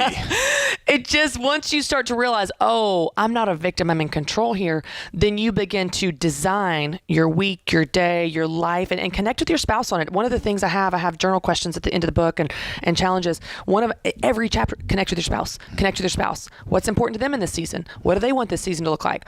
What's their version of balance look like? What boundaries of the day, And so this is not something you do on your own in a vacuum, but it brings you, similar to a budget, it brings you guys together as a team. And then you realize, wow, I'm not a victim. I can actually incorporate things that are most important to me right now and just with more intention, take control of my schedule. Take back your time. That's why I love the title, because it's so active. It's like, take it. It's yours. I love take the it. idea of, man, suddenly you look up and it's been 4 years and I just always watch TV on these 2 nights. Mm-hmm. And this is the way bedtime routine has to look with these kids. This is what I do when I get home from work. Mm-hmm. And suddenly that's 30 minutes here and 45 minutes here and then 2 hours here. But I don't have time to work out. I don't have time to write my wife a nice note. I don't have time to do the laundry. I can only do it on Saturdays because I don't have time to start that business. I don't have time. I'm going to do it when there's time left over. And then, dang it, it's been 7 years. There's never time left over. Right. You don't find time. You make time. You make it. So if it's important, you put it on the calendar. And everything's not important all the time. I mean, one of the things that I think is so key to this, and this is important for everyone listening right now, especially those of you guys that are in baby step 2, I just want to speak to you right now. Everything is not important all the time. This is a season. So you need to decide what makes the cut in this season, in your money and in your time. It's just a season. There are things that don't make the cut right now because I'm launching a book. My house is not that clean. I'm not working out, not seeing friends. I did that this summer, but in this season, that didn't make the cut. That's okay. You get to decide what matters to you in the season you're in, and that's going to help set you free. There's something about just clearing the deck and saying, let's start with a fresh piece of paper and say, what's really important? Yep. And what does this have to look like? And not what it has, what does it have to look like? And then we can get to, I love that you don't find time, you make time. Love it, love it, love it. All right, 888-825-5225. We're taking calls on anything and everything. Give us a shout right here on The Ramsey Show.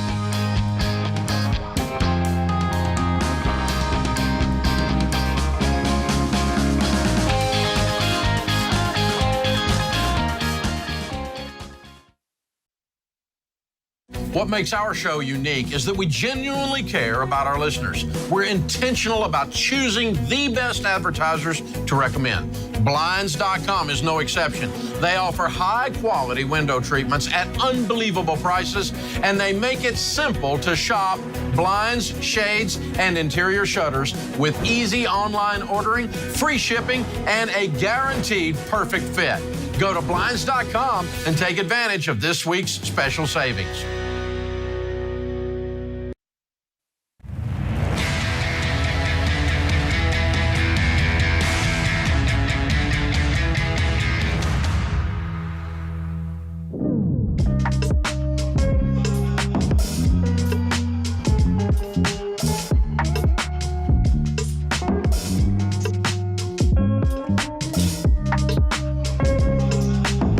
Go out to Taylor in Spokane, Washington. Hey, Taylor. Hey, Taylor, what's going on?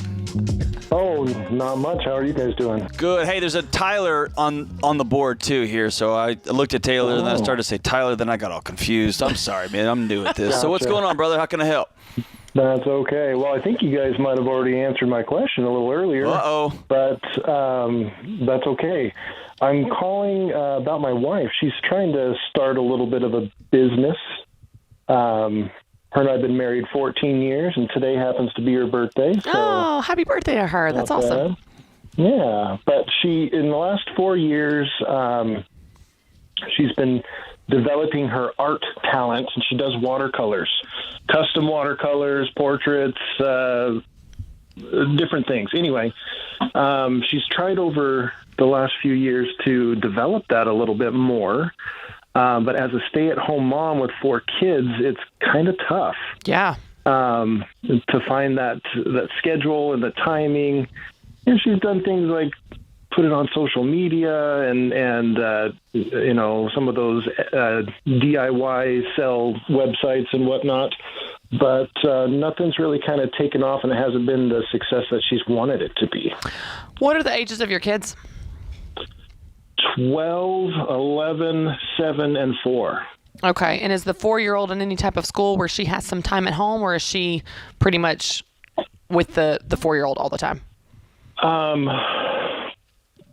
Some of the times. She does a co-op preschool, and so she teaches with that too some of the time. So, yeah. Okay. Well, that's important, because if you were saying, we have 4 kids under age 7, then that's a very different answer than if you've got 4 kids where most of them are in school and she has some of the time. She can block that on her schedule. Here's one of the things that I would say, Taylor, is the idea of business, especially to a creative, like your wife sounds like she is, especially to someone that's never done anything in business before, it sounds really intimidating. So one of the things that you can do in just a really supportive way is encourage her in small steps. So it doesn't have to be some big thing. We're going to get it set up and get logos and make it this big. That's actually super intimidating, and you don't have to do it. So just encourage her hey, let's put it on our Facebook page. Hey, what if you open an Etsy shop? What did you say? Where has she put it so far? She's got it on Facebook and Etsy and Instagram. Okay. And it's just not, she's just not getting it in customers? Yeah, pretty much. Okay. That can be super discouraging when you're starting out, because you think, oh, people don't like me. This is never going to work. Right. See, I knew I wasn't cut out for business. It's going to be hard for me to really analyze that without knowing why. Is it the pricing? Is it the messaging? Is it the is it the product? Sure. I don't know. But here's what I would love to do, Taylor. We have a event coming up in Nashville, but it's also live stream for the Business Boutique, October 14th through the 16th. So I'd love it if you'll just stay on the line. I'll have Kelly give you a ticket to give your wife where she can view the live stream. We will talk all about marketing. We're talking about messaging. We're going to give her some specific things she can take away and apply to what she's doing. And then she'll be able to look at her Facebook posts or product descriptions on Etsy through the lens of this, some of these best practices in marketing and that type of thing, social media. And then also we'll send you a Business Boutique book to get her started before then, so she doesn't have to wait till mid-October to start to learn some of that. But I think that the biggest thing that you can do is just continue to believe in her and encourage her and remind her that it's normal to be slow getting started. It's normal to learn as you go and figure out what works and what doesn't. And by the way, every person that's ever been successful in any type of business has done that exact same thing. That's what we do here. That's what small businesses do and big corporations do. Everybody is starting somewhere and everyone is figuring it out as they go, learning and adapting, and she's just in the learning phase, and that is a super normal part of the process. But the fact that she has you in her corner is an awesome thing, because that is going to mean so much to her to believe in her, even when she doesn't believe in herself, Taylor, and you do. And I think that's awesome. So stay on the line and we'll have Kelly give you the Business Boutique book and then a ticket to the Business Boutique conference for her whenever she can view that on live stream. And hey, Taylor, last night, I'll give you the other perspective here. I'm the husband on the other side of this. My wife is also starting a business.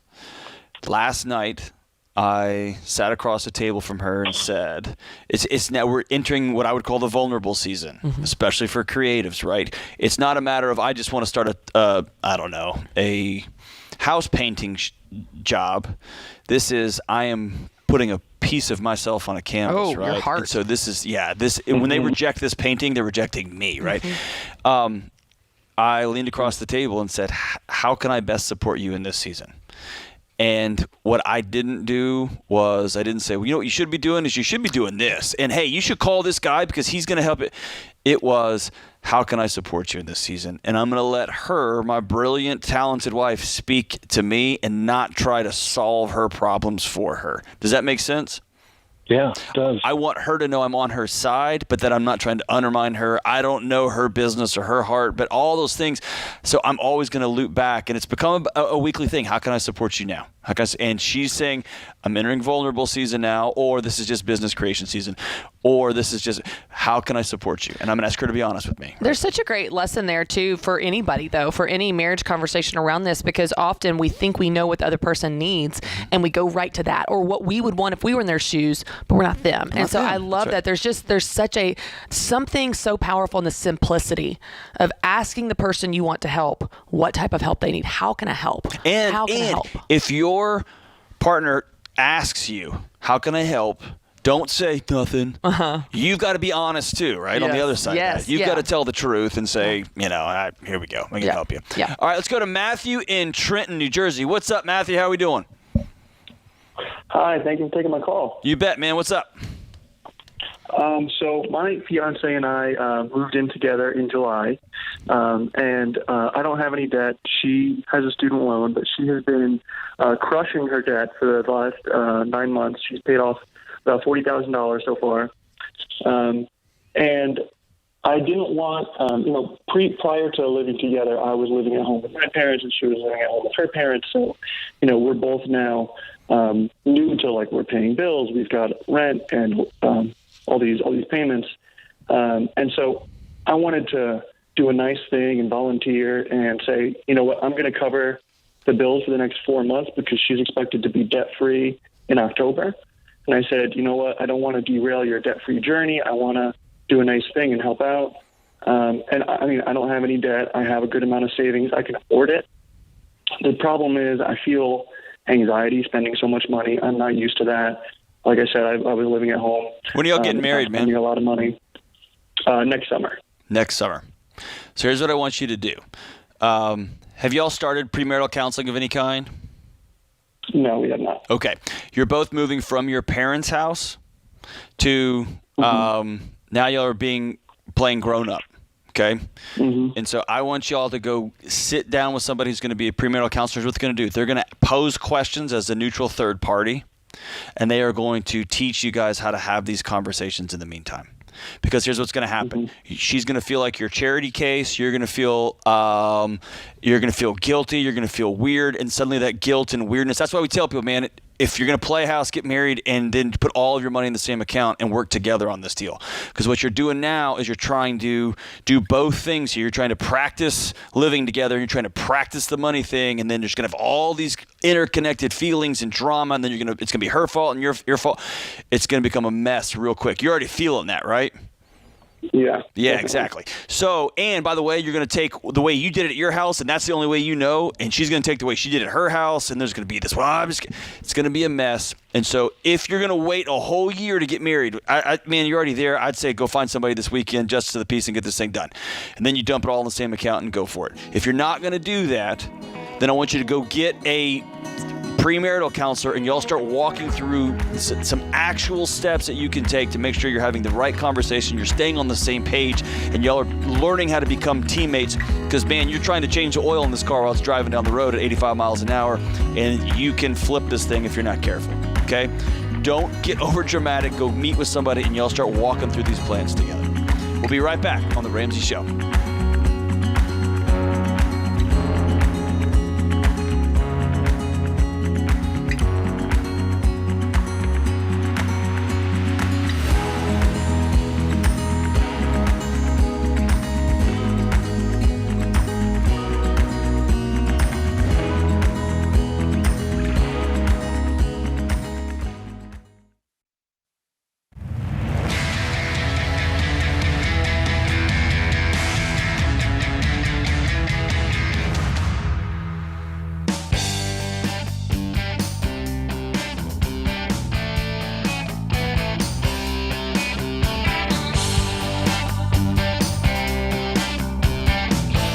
Blinds.com's 100% satisfaction guarantee means even if you mismeasure or pick the wrong color, they'll remake your blinds for free. You get free samples, free shipping, and with the new promos they run every month, you'll save even more.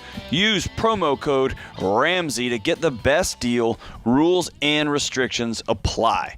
Today's question comes from Bianca in Arizona. She asks, my boyfriend of 4 years and I recently started listening to your podcast and have been working on a budget and our debts snowball. I know you recommend not paying off your boyfriend or girlfriend's debt if you're not married, but my boyfriend insists on paying off my debt to move us closer to marriage and a family. However, when he's upset about our spending, he starts by saying, if it weren't for me helping you... Christy, I don't like this dude. This makes me hesitant about allowing him to do anything for me, and it's starting to weigh me down. How should I handle this situation? I think they should go see the premarital counselor that Matt and I saw them make her think twice. Wow. You haven't walked in the aisle yet. I don't like that attitude. I don't like it at all. I don't like your attitude. It's not a gift if you're going to hold it over my head. Aside from the other issues with it, there are so many issues. I just want to highlight that one. It's the gaslighting power nonsense. I don't like it at all. You need me. You need me. Here's a gift. What do you mean? I'm running this.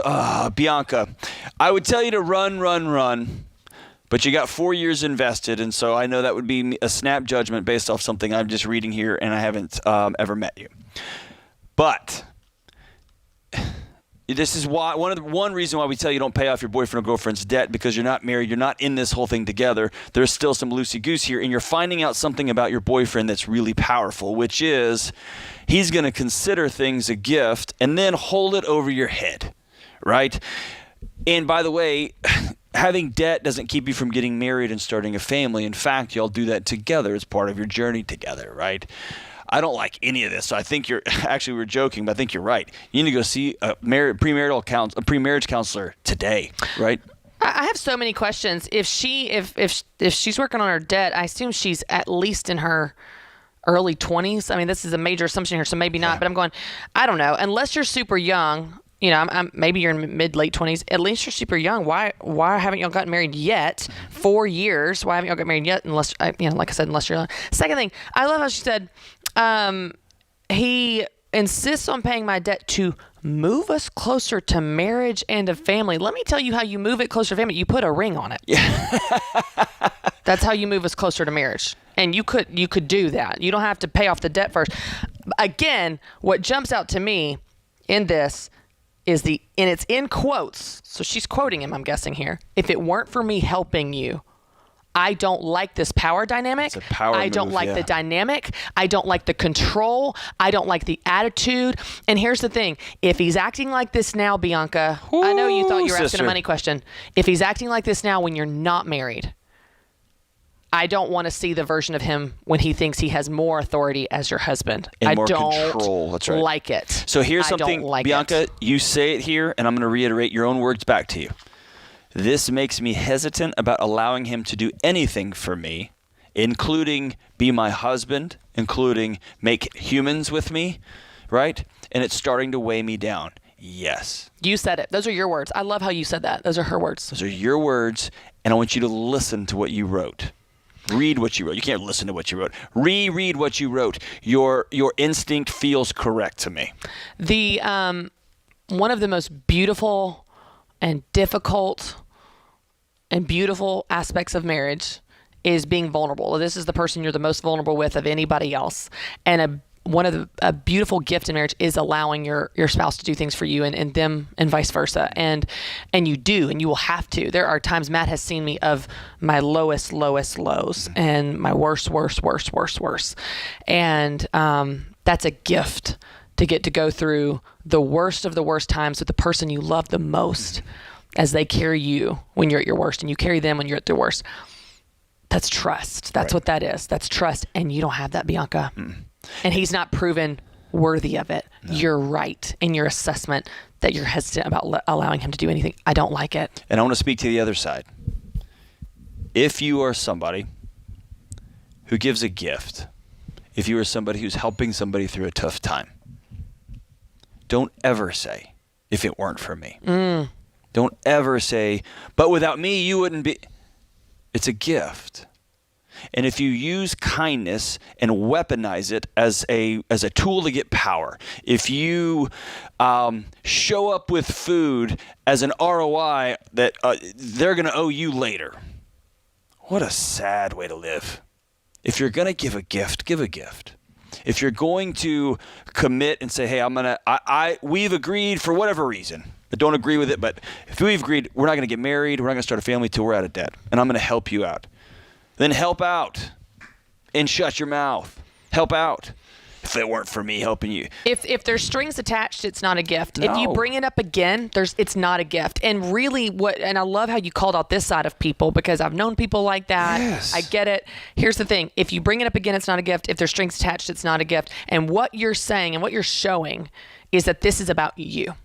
What a hero you are, what a big dog you are, that you can do X, Y, Z, and you're using it as a weapon of manipulation and power and control. And no one likes that, and no one wants to be around that. Yeah. No one wants your gift. There's not a gift in the world. There's not an amount of money in the world that would make me jump for someone saying that I'm going to hold this over your head. I'm like, cool, I'll walk. Bye, Felicia. I'm out. We gone. There's nothing that's going to, yeah. All right, let's see if Tyler in Sacramento can redeem this segment. I'm just starting to get my blood pressures up. Tyler, what's up?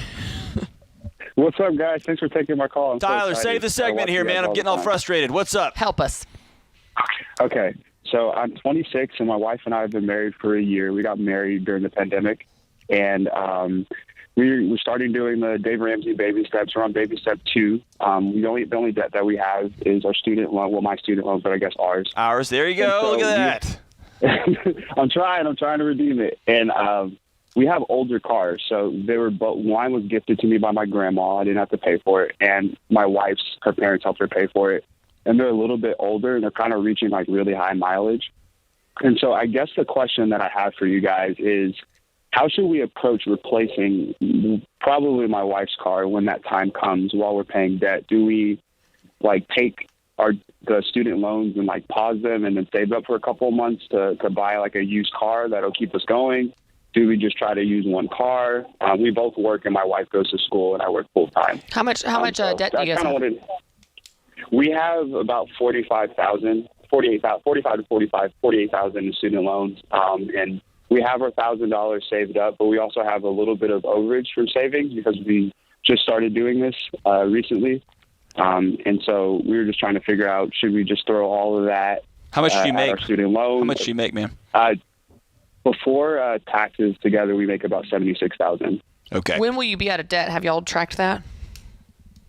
Yeah, so it just depends on how much we put down. So I collected right now, if we don't change anything, about 2.5 years.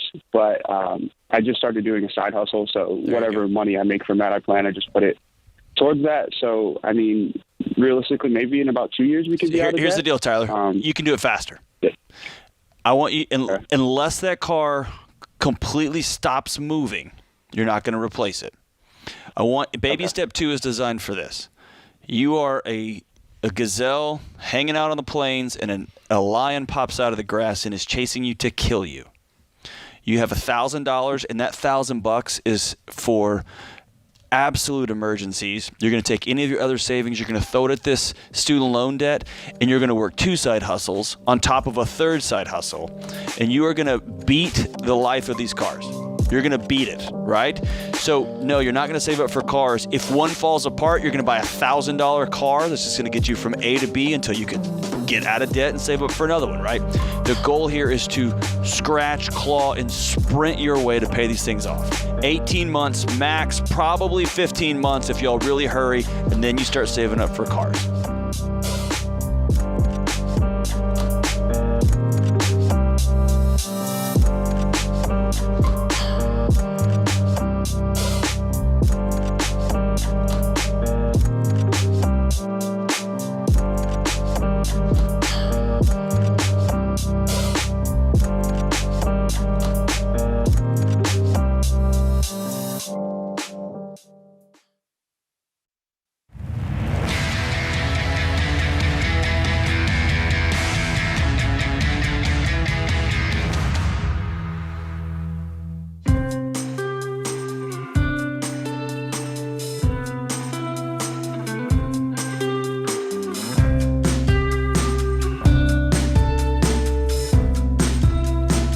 Today's scripture of the day is Psalm 16:8. I have set the Lord always before me, because he is at my right hand, I shall not be shaken.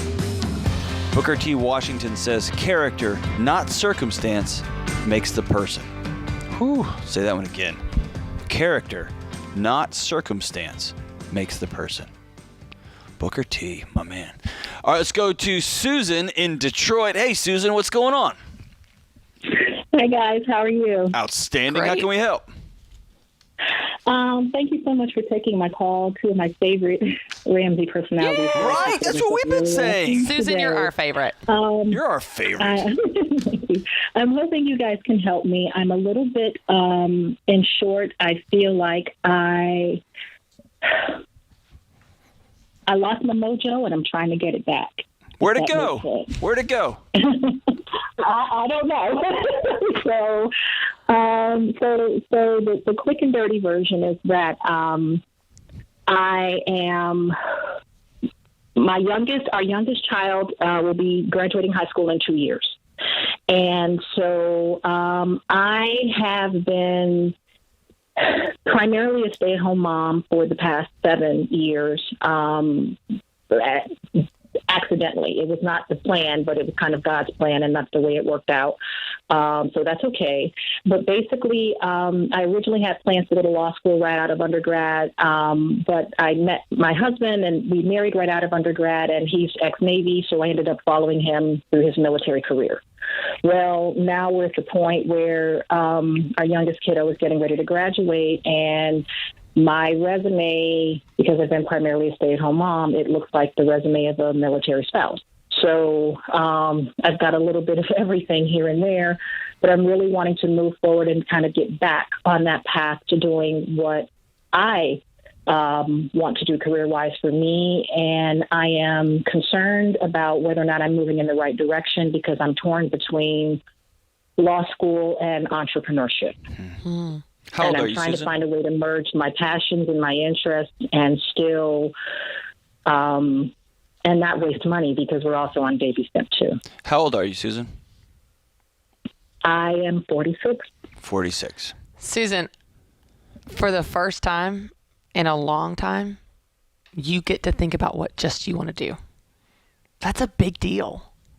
Like, this is a really special moment in time that you get to think about what you want to do. And that can be really exciting. It can also be super overwhelming because maybe it's law school, which was the dream a long, long time ago, and maybe it's something totally new and totally different.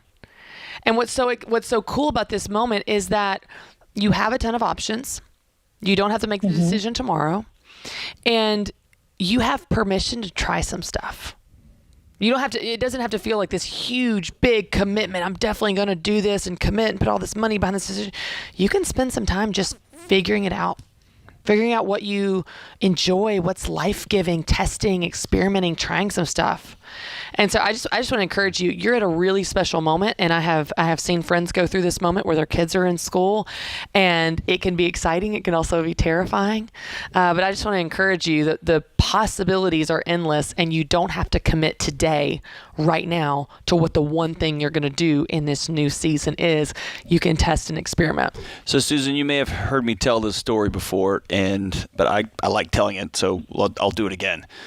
At 42 or 43, maybe 44, my mom took her first community college class a couple of miles from my childhood home.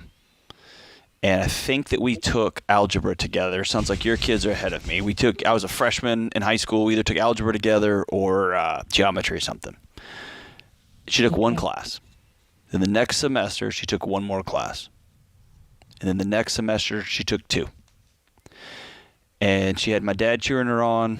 She had a couple of us. We were still trying to figure things out because suddenly we were doing the laundry on our own and figuring stuff out as we were going. Right.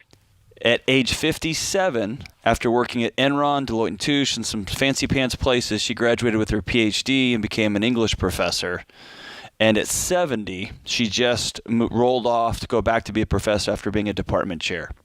This is a woman who would not get on an airplane, who's now spent the last decade flying to Wales and Oxford and being a professor all over the world. And that started at 43 or 44. Okay. And so here's the thing. Take one community college class. Just one. And if you don't like it, it costs you $59 a credit hour. Right? That's a fancy dinner. And you can take one class and say, yeah, man, law school is not for me. I was also the dean of students at a law school. I had multiple students who were second career folks in their 30s, 40s, 50s. And they're in law school classes with 22-year-olds, and it makes for a really wacky dynamic. But you know what they are after 3 years? Lawyers. Right? That's what they are. Yeah. So here's the question you have to ask yourself. At age 50, which you're going to be, do you want to be a lawyer at age 50 or not? Do you want to have an associate's degree in a new thing or not? Do you want to have a small business or not? Those are the magic questions. Are they scary? Yes. But I'll tell you, you can change your entire... Here's what that allowed me to do. Can I tell you something crazier? It allowed me, at my early 40s, when I had accomplished my dream job at my dream university, to say, I'm going to do something crazy and take a complete left turn and come work for this wacky crew here at Ramsey Solutions. And here you are. So that one decision changed an entire legacy in a home, right? It gave all of my mom's kids permission to just follow our noses, do the next right crazy thing, to be tethered in, et cetera, et cetera. Susan, one thing, stay on the line too, because Ken Coleman's new book, From Paycheck to Purpose, in the beginning of that book, he walks you through how to really get clear on what you want to do. And I think that would be really helpful for you in this season. And he has the path to help you pursue it. And then as well, I'll have Kelly send you a copy of Business Boutique if you do decide to go the small business route, or even a side business like Delaney and I are saying. You can experiment one community class and maybe work on something on the side and just test some of these things to see what makes you light up and come alive and that you want to pursue at a low risk level. So stay on the line. I'll have Kelly send you or get you pre-ordered for Ken's new book that comes out in November, my new book that comes out next week or the next week. And as you get those in your hands, those will just give you some tools to start walking you through some questions to ask yourself to get clear on what that looks like for you in this journey. And one last thing to not forget, Susan. And actually, it's not just for Susan. This is for everybody. When your kids are becoming sophomores, juniors, seniors, it's going to feel like you have a hole in your heart that is just getting bigger and bigger. And that's just called grief. It's just called sadness because your kid's moving on. And you miss those little days. I told my daughter last night, she's 5. She has permission no more to keep growing. She's as tall and as big as she's allowed to be. That's it. We're done. That's it. And she said, my birthday's coming and we're going to have cake. And when I have cake, then I become 6. And that's just how that works. It's okay to feel sad and to begin making plans at the same time. Right? You're not crazy or nuts or bananas if your heart's broken. Your kid's going to college. You've been a stay-at-home mom. This is the thing, right? it's going to have a season. You're going to have a season of grieving and a season of excitement and a season of this is so scary and a season of dipping your toe in the water or jumping all in or all of it all at the same time. And so it's going to feel overwhelming. So make sure you got a crew of people that's going to walk through this with you. Make sure you got 2 or 3 women that you trust that you can text and say, am I crazy? And they'll go, yeah, but keep going anyway, right? That you're going to have a gang because it's going to be all of this all at the same time. And then, man, at 50 years old, Susan's going to call us and be like, what's up, suckers? Do y'all need some legal representation? It's going to be so good. So good. What are you going to do at 43, Christy? Oh, my gosh. I am not as much of a planner as you think I am. I'm like, let me get through the next 43 minutes. You do have 11 kids under 3. That's right. I do have 11 kids. No, I have 3 kids, but it feels like 11. And, yeah, it's like what – I'll tell you, I wrote this down this morning when I was journaling. My hopes for this season is that I can be fully present for it. It's easy to be so exhausted with little kids or anybody in a hard season that you wish it away. I don't want to wish it away. I want to be so right where I am. Be where your feet are. Wherever you are, be there. Don't wish it away. Big thanks to Ben on the boards and to Kelly Daniel. They're taking the calls. It's good to see your smiling faces staring back at us. And thank you, America, for being with us. We'll see you soon right here on The Ramsey Show.